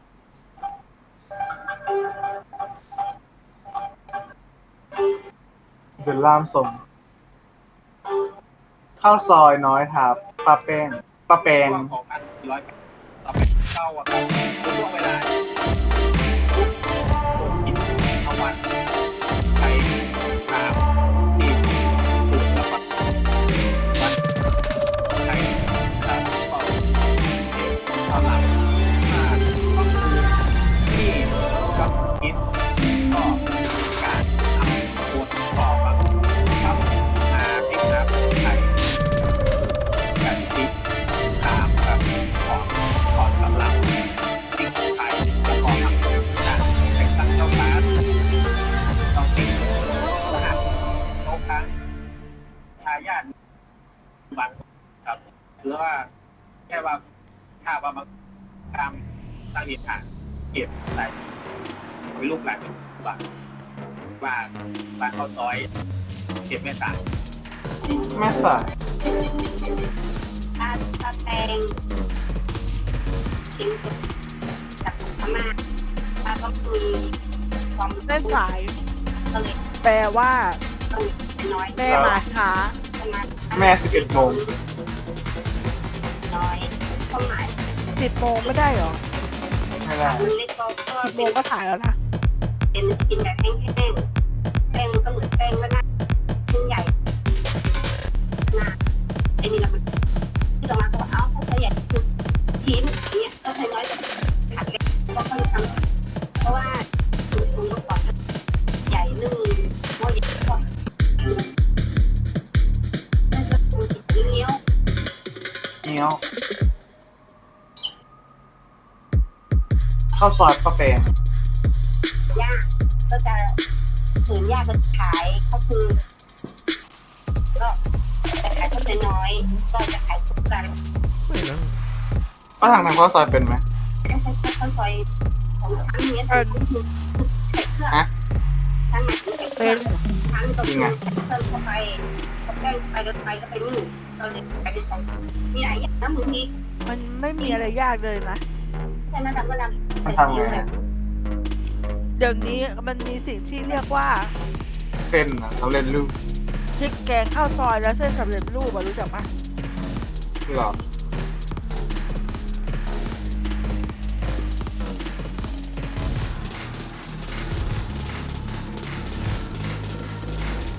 พี่ทำกินบ่อยเพราะว่าพี่เป็นคนชอบกินอาหารประเภท ที่มันเป็นกะทิอ่ะแกงกะทิอ่ะแบบแกงเผ็ดแกงเขียวหวานมัสมั่นอะไรแบบนั้น นี่ผมก็ชอบนะกระเพราอะไร วันก่อนนี้เพิ่งจะทำไอ้นั่นไปแกงเทโพ เพราะว่าฝนตกหลายวันแล้วผักบุ้งแม่งโคตรอวบเลยแบบพองเท่านิ้วก้อยอ่ะ จะได้ใช้ยาก ฟังคันก็ ฝนตกติดกัน3 วัน 4 วันมั้งแล้วผักบุ้งแม่งแบบโหแม่งขยายเร็วมากเลยแล้วก็โคตรใหญ่เลยอ่ะ กินไม่ทันโต ชั่วโมงค่อยกินเราค่อยกิน Welcome back, ladies and gentlemen. ตอนนี้ก็ MSI โตแล้ว 2023. 30 We're กว่า here for แล้ว game ก็โต number แล้ว 3. It's best of 3 from now on. Chronicle, you'll be used to this from the LCK. We're pretty comfortable in these situations. What happens in those? I've never seen one before. Well, a game happens and then another game happens. And potentially there's another game after that. Yeah, I know, it's crazy. That is crazy. It's super weird. But I'm not participating in this bit. Well, actually, just did. But now we You're the have... straight man. Congratulations. ผมยังไม่ได้กินข้าวซอย Boom. All right, let's get into the Now we have a situation where T1 on the red side once again. มาแล้ว Number one, will they ban Annie? Gentlemen, that's my question. Yes.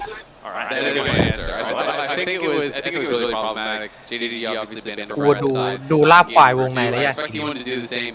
T1 นึกว่าพิธาตอนแรก but it's not what I would call like a dominant game. It was so close. It was so back and forth. I think either team could have won from that position. It's one incredible team fight from T1, and then the game is just over like that. So it's going to be really interesting to see what these two teams' reads are, because I think you could both walk away from a game like that saying, our drafts are fine. Wasn't really any problems. You know, it was just about execution in this one fight. Certainly was. Into the pick and ban already. It is. Oh, okay. So Annie's left up yet again. Caitlin's going to get hovered before Annie's going to get locked in, is what I'm expecting here. And nowhere gone for Carrier, so the respect ban coming through as Carrier was explosive on that engagement. The follow-up after that initial engage from Owner, from Zayas. Good night, Space. He's so excited. Again? Me? I did that for me? Thank you! Had they even seen my bit? It's an interesting read from T1 that the Wukong was the problem in the Annie Wukong combination. As we are going through this very quickly. Cassante, no surprise, but T1 actually going for the Jinx this time around has been a very successful pick. We've seen the fact that the range advantage you have into affiliates can be a really big boon, particularly in how it allows you to set up team fights and how you able to play much further back. aggressive threat though, particularly with the Felix and Annie, like the 100 ทำไมเขาไม่แบน cast your mind back to game number 1. มันมีตัวอื่นหน้าแบน Looks like another Lulu for 6. Yeah. That is going to be a Felius Lulu combination pick once again. Do they pick up a support here for Carrier, or is this going to be Nautilus just deflecting around a whole bunch, much like they did in game number 1? Wasn't a huge fan of the pick into the Annie, ทิ้งไฮเปอ but ร์ still going to go there, and there it is, Fake locking that away. เห็นไหมโบโบ ก็มันได้คิว Yeah, ถ้ามึงเทียบหรือเทียบหรือสามใส่เรียบร้อยแตก you can make the adjustment to the rollman here needs to 100% because although I guess he's already locked in, so scratch that. Well, I mean, also, like, you can just change your jungler, and I feel like the whole dynamic of that draft does change. I don't think they have to go towards double marksman. If you have something like, you know, a little bit more aggressive that can dive, something along the lines of like a Viego even, who can help to follow up, who can help to actually get that first skill. Things could look really good. You know, getting that first skill with a burst for Jinx or Viego could be really, really big. Again, it is going to be a rumble ban in phase 2 here. Clearly are concerned about that. Yep.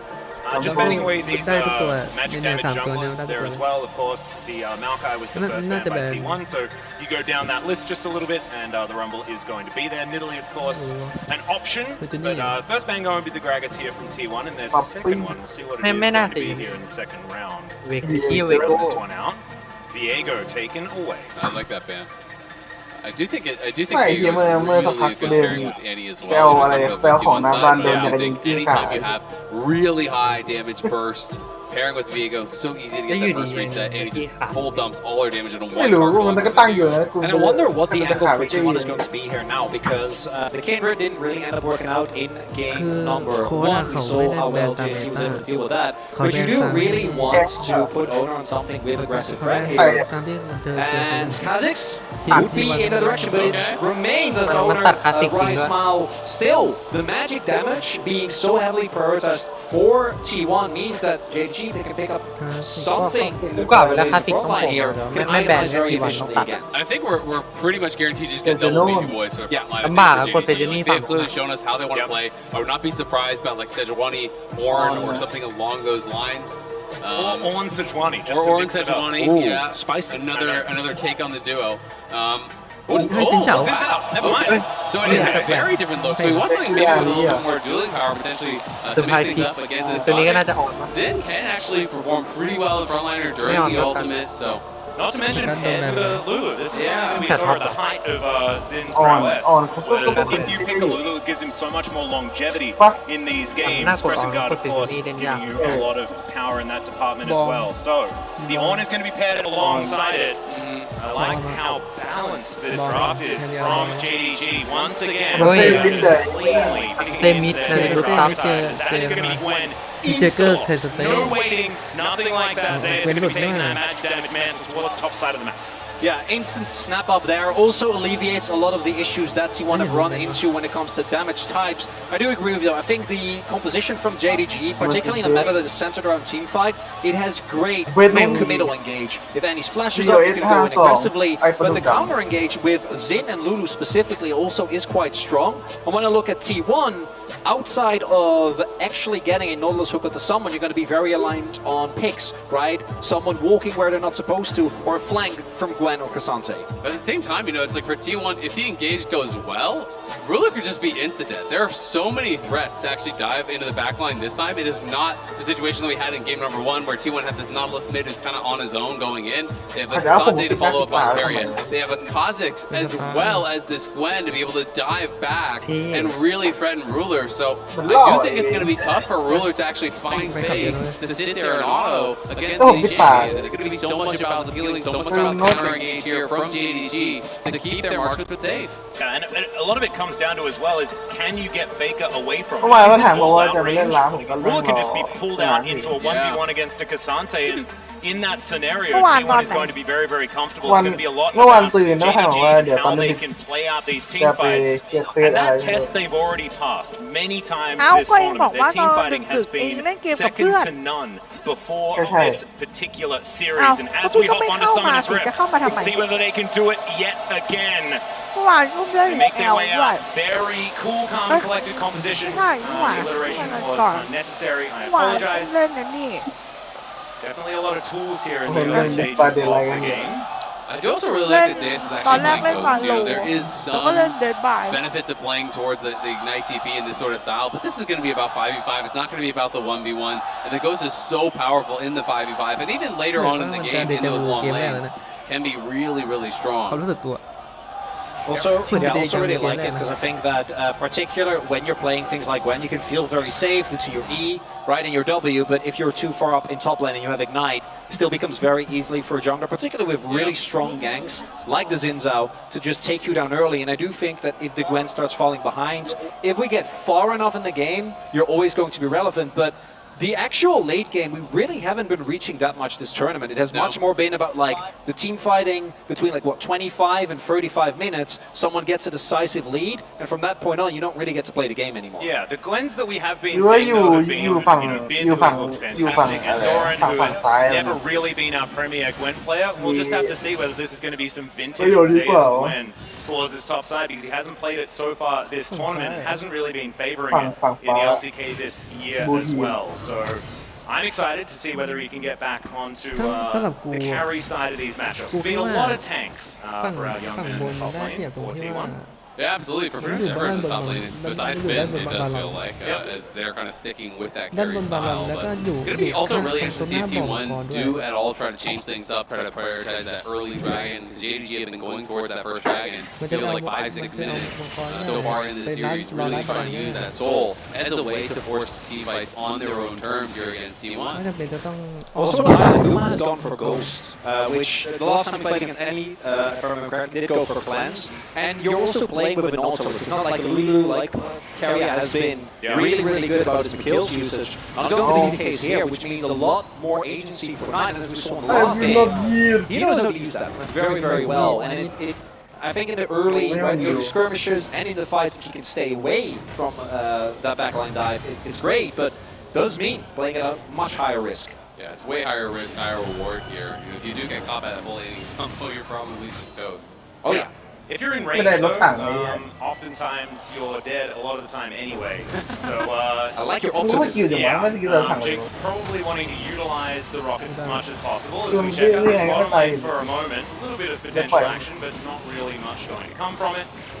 As of course, missing Ruler, just trying to keep them at arm's length. And Carrier, being in a melee champion at this point in time is going to be a little bit of a worry as far as the last minute. And Owner is going to come down and try and turn the tides on this one. Potential dive being set up as trying to rotate Fake Out. There's the hook. It is going to connect. Missing going down relatively low. Finding his rocket up to the zap. Not a lot of mana on there as Carrier is just going to glide away. Back is going to get stopped here, as Confusion is going to get spotted out. So, nothing really going to happen. It was a nice little look to create some sort of action in this game. Yeah, absolutely. And we'll see now, does Goom actually complete his base? You know, I kind of expect that he will. So we will go right back to base. So it's going to be about JDG just trying to pull shove this, trying to reset the wave, and Carrier is trying to deny. His mid lane feels much more even thus far than it did in the Nautilus matchup. One of the nice things about Kasante in a matchup like this is that you actually have access to the range teammates through the mini wave, right? Like Nautilus actually look for any sort of engagement step outside the mini wave. Kasante with the Q3, you can be able to just flip in the ante, gives you some recourse in a matchup like this. It also helps you to poke off things like the first strike from time to time. As we know, Knight in that first game got about 300 gold during the laning phase purely from his first strike, which was a significant advantage. Certainly was, and also after level 6 was hit, Knight was just playing 2v1 with Tibbs and Annie in that mid lane, and Faker does have the opportunity of dragging Annie away from her there. So Faker now just going to dash past Knight, and he is going to be able to get a little bit of damage back, but not really too much to worry about here for both of these mid laners thus far. And I wouldn't be surprised if it ends up being another very, very slow early game, really outside of Owner going in, right, at level 3 in the first game, trying to get an early lead. It's been relatively low pace as Zeus is going to get some snips in, is sitting on a lot of gold here right now. So what you're saying is I can take a bit of a break for like 25 minutes and then come back for the team I'd say 15 because that's when Baron spawns. So if you want to... Do you mind if I stick around? No matter what. Well, if you insist. I don't really have anywhere to be or anything like that. I'm kind of happy with this. Okay. So, ร้อยใส่อะ If you want to. I'll just be. I'm not all that necessary. But we'll see whether T1 and JDG are going to flip the script a little bit on that one, because it was just a little bit too intense for me. I'm not going to lie. I prefer having like a few skirmishes and things like this, where it's not just game over after one fight. Kanavi here towards the bottom side of the map, though, as Ruler is going to get zapped. T1, if they go in, would be really, really dangerous. But they are playing ชิบหาย respectfully แล้ว for เลนล่าง the เพราะว่ามี moment. มันระดับเรานั้นแน่นอน Channeling a bit of a back area. มีแน่มีแน่ Okay, I was for. It was really intense, but Owner now going to use this time to actually just start up the dragon. It is warded out, of course. The pick is over the pit, but we can see not going to be a contest here from JDG as Kanavi is just going back to base. So it will be T1 who is able to buck the trend. They have the push on left side. Yeah, we're going to connect there as well. Lane choppers to layer that CC. Polymorph going to come through as he flashes over the wall. Gumayushi follows him, gets the heal. Rocket not going to connect there. As now it's Gumayushi in trouble. Just going to get eliminated up in the nick of time. Roller's going to get hit with the Faker, picks up the kill. And T1 answers 1-for-1 with a Drake on top for T1. And T1 get greedy at the start there. They're like, we can take the dragon, and even without our Kazakhs there, go for an aggressive play. And the teleport from Knight looks like it will turn it all around. Not actually enough them to make those Owner. Should be fine here. Gonna walk it off. But then, crucially, Faker with a flash. รู้มันเดินหลุดมิชชั่นไปแล้วป่ะ บ้าไม่มีคลิปอยู่แน่ Yeah, both mid laners just going blow for blow there. It was a great TP from ตาม Knight. ธรรมชาติ Also, ADP really นะ nice มั้ง heal bait ส่วนมาก from เขาจะกด A missing. กัน Healed that heal for such a long time that I do think really kind of make a bit overconfident. Owner will be forced out. Knight comes on the class and then the red buff here pretty easily. Yep, pretty comfortable there. I really love the separation of Ruler and Missing. We're going to check out replay here and to see Missing's denial of Gumayushi. I mean, they get the hook, they get the jumpers to follow it up, pingboard over the wall here. He waits till the ignite has actually already fallen off and gets the full heal value. It's nice to see from Missing no sort of panic play coming through. And then Knight arrives, and you think this could just be all JDG. They're going to get a kill on Faker as well. But Faker finds the flash all out, isolates Ruler, gets the kill, and survives with the same play. So beautifully done from the ก็ team. ถามบอลเรียกคลาสจากคลาสของคุณภาพผู้เล่น คือแม้แต่ในสถานการณ์ไหนก็ยังเล่นได้เท่าเดิมไม่ได้เล่นเก่งมากไม่ได้เล่นที่ออกมากคือว่าทุกสถานการณ์เล่นได้เท่าเดิม เขาเรียกว่ามาตรฐานสูง So we're keeping everything nice and even in the A early lot of game. balance, yeah. But this feels like really the first time that T1 do have the edge as far as farm in the bot lane. It does feel like they are really creating a little bit of pressure here on that bottom side with Carrier playing the Nautilus and Owner already taking the Dragon on bot. He's up towards the top side. Kanavi though, oh, that was really close. I'm not sure if he would have taken it, but yeah.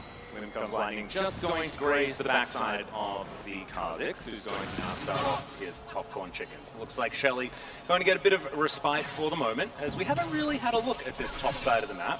Having a look at the CS numbers, it is going to be the Gwen that is starting to pull out ahead, and she will become a problem as this game goes on. Make no doubt about that, but 369 has a lot more teamfight agency and a lot more engaged potential as this game goes on as well, so it depends who gets to play their game as we move towards the later stages.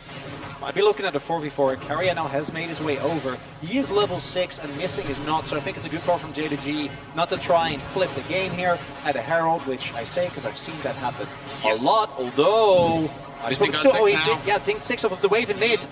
Still looking for an option to come on in here as the snip comes down from Zeus, but in goes Kanavi. Faker is going to go all out on top of him though, as he's just fighting this 1v1 isolated. He steals it away, and the Kasante's dead as well. Knockoffs everywhere. 369 doing everything that he wants in this moment. Zeus finds the kill in the end, looks to try and get out. I have no idea how he survived in that moment. T1 though, they lose out on the Herald. JDG finding the fight. And crucially there, you see the value of Illumin in these longer fights, right? With T1, the initial engage not clean enough. 369 buys so much time with the continuous knockoffs, and it means that if the T1 burst up front isn't enough to take someone out, particularly early in the game where Gwen was still sitting on the gold, you're not going to win the longer fight. Well, they don't really have any easy targets. You can see Zeus, up on this top side is winning out here, but 369 just flashes over the wall, rejoins with his team. You have Kanavi in the front line, but he has his ulti up. He gets wild growth, he gets shielded. You can't really turn on Knight because Knight was sitting on a stopwatch, so T1 can't burst him down either. And as you say, Maurice, as the second and third shields Mình start to chăm come through, you see it arriving there, delaying so much of the damage from T1. Knight has just been pounding them the entire time.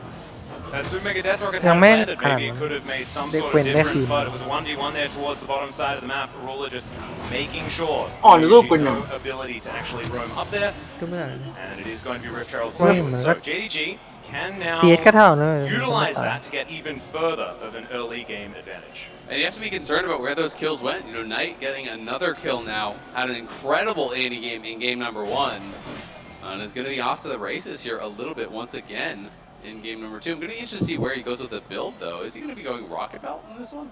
We did see a Rocket Belt. Yeah. Faker's first game, I think, was Rocket Belt, Annie. Yeah, particularly with Guma having no plans, I think, getting on top of the do you want to highlight the... Okay. Faker taking a bit of damage from Kanabi here, but Kanabi just going to give him some auto attacks and then move away. Yeah, one highlight hitting his Rift Makers is really big. I think that Gwen doesn't really work as a champion until you get Rift Maker. The moment you can start stacking together with your power on every มันนอนไปนิดเดียวนอนมานิดเดียวแล้วมันก็ตื่นมาไม่นอนไม่หลับ Just trying to get some shellfish here in the river, but it is dangerous. Knight going to move in, the bear comes down.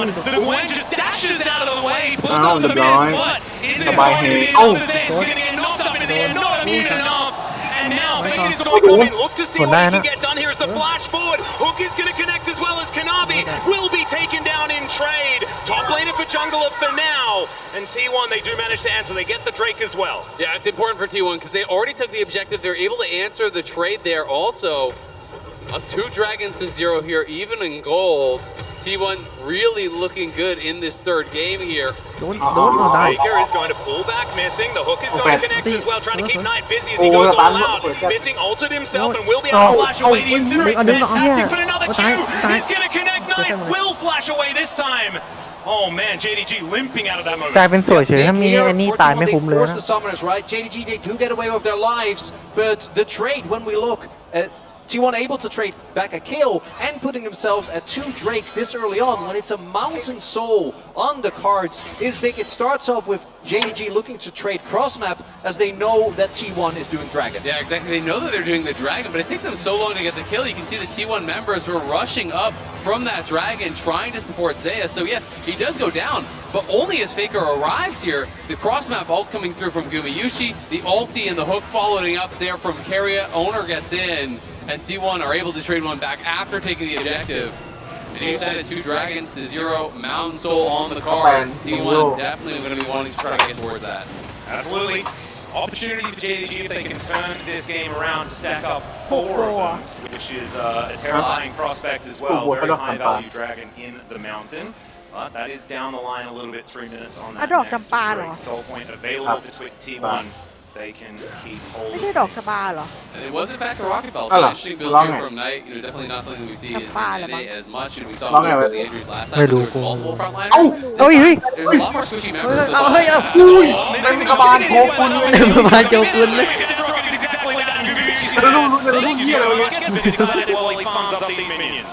เกือบเขินนะไอ้เหี้ย Setting up Guma for the kill there. Yes, left on the hook. But it didn't matter. Rula looking for an opportunity here as Terry is just trying to be the bodyguard. Gumayushi wants to use that range, but Rula will not be deterred. T1 not going to be able to find that. Going to find the Q into this mid lane. Knight pulled back there as well as Faker dealing with this bear now as well. But Zeus is wrapping around. Faker relatively low as he launches forward. Doesn't find the Q though as the all-out comes down. Faker's going to have to get out of this one. Tivus being frustrating as well as Knight. Will just recall. Great sidestep there from Knight and defensively on the bot side. The choppers from Guma really denied the follow-up. That was huge. As those choppers placed between Kanabi and Ruler couldn't really go forward because there's no angle for Kanabi to keep on the fight. จำปาจริงด้วย Don't actually get on top of Guma. No trade opportunity. Faker there though getting way over eager with the flash forward. Doesn't have the damage. If Zeus is a little closer, then that might work out. Not going to be the case this time around. And second Herald about to come, and wouldn't be surprised if we see a full-on 5v5. Although Knight still in bot and doesn't have his TP available. Yeah, so I don't think JDG are actually going to contest for it. You know, it has been largely T1 that have been making the better plays around Herald throughout this series. But this time they're kind of getting the best of both worlds. If they're able to grab this Herald, they have the dragons as well, so they're appear to be really sitting in a pretty good spot. Gold slightly in the favor of JDG, but it is Ryushi who has the advantage, and it really has been about which marksman can get the most ahead, which marksman can have that big effect in the 5v5. There are about 10 wards here for Knights of ใช้เรเดียนเยอะนะเว้ยไอในแข่งอ่ะเพราะมันยืนอยู่กับทีม clears up all of them. So much value, basically, anyway, in that try rush. You love to see it. T1 and over the wall goes 369, and he's like he wants to run. ซับไม่น่าออกว่าน่าจะรู้ก็น่าจะออกกับล็อกเก็ตธรรมดา Zayas on the flank angle. T1 are going to back Knight doesn't quite have his flash, so I'm sure JDG would ไอ้นี่ love to delay forล็อกเก็ต that. ก็ It's ต้อง only ใช้ up อี in a ดิท few นะ seconds. Oh, now missing in that brush. Knight off to the side. Does have Tibbers at the ready. Teleport to get into the back of this pit. Faker is going to turn up now. Faker just walks over, presses the smite button. Faker now looking to try and get out of here. He should be able to do so, or maybe he doesn't have to because he's so tanky. He's going to connect on the Kanabi as they're just having a battle 1v1 in this barren pit. 369 wanting to escape. There's the knockback from Faker. เอ้าเฮียออน Kazik's getting rid of the carrier. Will follow Faker. Takes missing in all by now. It's Ruler he has to contend with. And Ruler should be able to land a couple of autos. Gets the double kill. And JDG win again. JDG bide their time so incredibly well there. Knight was missing his flash at the beginning of that fight. They wait until the exact moment it comes up. He finds the two-man stun. They have the knockups to follow through. And again, JDG's team fighting around this enemy has been immaculate. ทำไมเวลาดูนักแข่งมันจะชอบมันจะต้องมีคนหนึ่งที่มันเคี้ยวหมากฝรั่งเงียบหรอไม่เกี่ยวทุกคนเลยหรอเวลาพี่ดูแข่งอะไรอ่ะมันจะชอบมีคนหรือสองคนอ่ะไม่ได้ชอบเคี้ยวหมากฝรั่ง It's all about the flash. Again, JDG don't want to hard commit the fight until that is available here. Yes, Owner is able to get in, get that smite. They do secure the arrow for themselves. Faker eventually was able to pick that up. But in the เคยสงสัย meanwhile, มาตลอด this เลยว่า tower is ทำไม taking ต้องเคี้ยว just หมากฝ now รั่ง the วะ last หรือว่ามัน overnight. He comes around. ที่เราคิดแบบนั้นเลยคือมันทำให้มีสมาธิหรือเปล่าวะเลยแบบเหมือนสมาธิมันไปโฟกัสกับการเคี้ยวหมากฝรั่งมันแบบ หมักฝรั่งของนักกีฬาที่มันเคี้ยวแล้วจะมีสมาธิกับลมหายใจอะไรนี่แบบนั้นด้วยหรอของเกมมิ่งก็หมักฝรั่งเกมมิ่งเคี้ยวแล้วจะโฟกัสแล้วจะโฟกัสกับเกมได้เยอะ Despite the fact Guru was clearly very well aware of the threat from Knight. He was just very far back. But Owner has got to pay respect to the Causes as well. The Causes is extremely swishy. เมื่อกี้ออนมันบีบ That is a juicy pick to get as well here for เฟก JDG. เก่งตัวเฟกเก่งนะเว้ยเก่งมากเลย pretty ใครก็เล่นได้ happy with how this whole situation ทุก has คนสามารถ gone. เล่นได้ Of course, ทุกคนสามารถ his เล่นได้ entire career has ความแตกต่างระหว่างชาวบ้านกับ had โปรตี Faker standing in the way quite a few moments. อ้าวพลาดจะเป็นยังไง So, very interesting. ก็ไม่มีชื่อเป็นชาวบ้านหนึ่งชาวบ้านสองชาวบ้านสาม JDG could be at match point, or T1 บางคนก็เป็นต้นไม้บางคนก็เป็นบ้านบางคนก็เป็นต้น standing his ground, feeling pretty happy. They're still looming in this game, and I feel like the คลาสสิกโปร Gwen could be a huge คลาสสิก problem. โปรพี่มันอัพคิว May เป็นดู not be that factor as well. We just have to see how things ใช่เป็นอะไร continue. Because if they find a way to mitigate this, it could be a very, very ต้นไม้ใบหญ้าก้อนหิน And I do think as a lot of how the fights have gone, comes down to Knight, right? Because if you are able to catch the Gwen, ผม either เป็น in the คน shroud, เปิด which ถูก if Knight is in there and you come to zero to Gwen, you're going to be completely fine. ไอ้ขวาน ไอ้ควานไอ้ควานไอ้ควานไอ้ควาย ตอนนี้พี่มีปัญหากับการใช้คีย์บอร์ดใหม่เพราะแป้นมันไม่เท่าอันเก่า Neither team has been able to decisively get that performance. That means that for specifically champions like the Kazakhs and the Gwen, there is still space to operate, there is still space to try and get around and get on top of ก่อนหน้า Guru. นี้ Because I do agree, ที่ once you get past like 2-3 ที่ item ใช้ marks ที่ for มัน this แบบ Gwen, มันจะ if เป็น Zeus ever gets แบบ on นู top น of ขึ้น Guru, มา with a Lulu, he might be ใช้แบบบูสวิตอ่ะที่มันจะเป็นแบบ Speaking of deep trouble, this turret is in มันจะ exactly นูนขึ้นมาแล้ว off to the side, possibly แล้ว gonna มันจะ get พอดี Gwen กับ out มื of อ the อะ way. แต่อันเนี้ยคือ Zapper, like มัน you ไม่ได้ say, นูนเท่า Knight ไอ้ is บูสวิต looming อันนั้น off to the backside. แล้วมัน The Dredgeline not ตัว going in, throws down the bear, but it's not exactly onto the priority target. And the flame choppers are โช gonna กุน catch เลย him. เด็กมัน Knight โช will กุน fall to the super mega death pocket, but Tibbers will get very, very mad. Can Ruler find this team fight is the question, but he can't really get too many of these orders. As Faker's dashing absolutely everywhere. With the ที่ Q ต้อง and Gumi อ้าว shield ที่มาแล้ว taken ว่า down. ว่ายิงไอ้ควานไอ้ควานไอ้ควานไอ้ควานไอ้ควาน He wants to shut down Gumi. She will find it in the team fight. ความ เอายิงเอาโดนสมัยของผมมันไม่เท่ากันอ่ะมันเลยเวลาเราพิมพ์แล้วเหมือนต้องขยายนิ้วแบบว่าให้กว้างกว่านี้แบบนั้น มันไม่ปกติที่เปลี่ยนคนแล้วเรารู้สึกว่า Yeah, and critically able to get some back. Otherwise, that could have been a Baron angle there. That was 20 minutes on the card. That's a angle right there. So we can see this one more time, but Knight doesn't have flash this time, and that is the critical difference. It's a great sidestep, but he knows he's no choice but to drop the hammer here, has to pop down Timber, but Zayas is running on the other side, so they can't actually just full commit with เหมือนมันสื่อสารกันพลาด Everyone ว่า goes forward, แอน and นี่ they มัน move, เข้าแล้วออน and มันหัน Zayas ไป is ฝั่ง not going to go well. So the choppers come down, and they finish up that first kill. แล้วก็มาโชว์ โอ้ดีคลาส Think that T1 could have just left Faker out, คลาส right? ของเพล In เยอ his ร์ play, เท and เก he อร์ just let Knight Moment เดี๋ยว get อ่ะ spotted, two people marked immediately. ที่เราท้ายเลย Now ตอน trying นี้ to ตาย play, and you only end up falling for a mine, and crucially, Guma ถ้ามี gets ซี a เป็น big ร้อยกว่า shot down there, and now น่าจะตายแล้ว getting very far เดี๋ยว along เดี๋ยว towards จะ the ไม่ได้เป็น front. ช่วยจากเกม Yeah, already has the LDR working ได้เป็น towards ไม่ the ทราบ Hurricane here. ได้เป็นไม่ทราบ Nearly a full item up on Ruler, and that is massive at this point. ไม่ต้องสั่งกันมันเป็นคอมพิวเตอร์มันต้องมันเป็นไม่ตามเลยมันเป็นคอมพิวเตอร์คือยินดีแบบว่า1+1เท่ากับ2แล้วก็วงเล็บบวกลบ1อย่างเงี้ยบวกลบ1มาจากไหนอ่ะ I just don't think it's the play. There's so many other items that I feel like would be way more effective. Yeah, not my favorite either, unless he is going to turn it into a Any- shadow instead. any- แรงที่คนแรงโดนแรงมั้ยน่ะ อันนี้ Rocket Bell ไอ้เหี้ย We'll see what does โดน actually เกมเล็กไป happen. ก็มันแรงขนาดนั้นเหรอ As Kanabi ใช่ moving โดน on ไป up. ยิงสองใส่แล้ว Off to the side, looking at that flank angle. Zayas here as well. Load Faker just standing in the front line. And dives forward, doesn't get that Q. Optimistic one there onto Ruler and missing, and they will be able to sidestep it. Now Carrier is the one looming in the fog of war.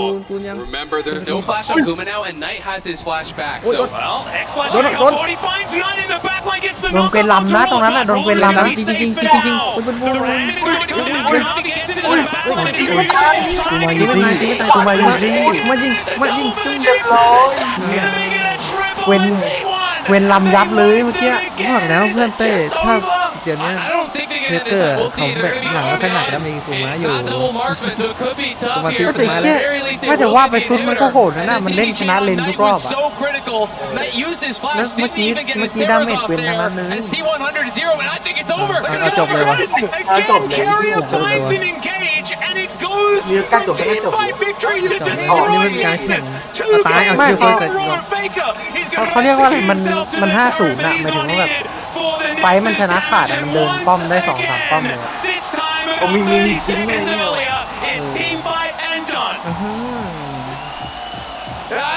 I'm speechless. ที่วันนี้ This เป็น is อย่าง a นี้มาแต่ไหนแต่ไรแล้วนะ T1 ชอบปล่อย that กิน as good as นะ they have ไม่รู้ been ทำไม in the regular split, relied ใช่ exclusively ลองเชิญ on early game บางที snowballing, มันก็ไม่ได้ right? ตั้ง It ใจ was จะปล่อยหรอก Gen G, the team that hang back and relies on their team fighting power. And T1, after what I think was a really heartbreaking loss for them in the finals จอแดง against ทุกคน Gen แล้ว G, ใส่ทุกงานเลย completely สปอนเซอร์ครับ unexpected, clearly have turned over a new leaf because they have gone all in on team fighting, and it's working for them. I mean, they played out that last team fight so incredibly well. You know, I did think going into it, looking at the situation, there's no sums on both the ADs, but Knight has flash, he has his rocket belt.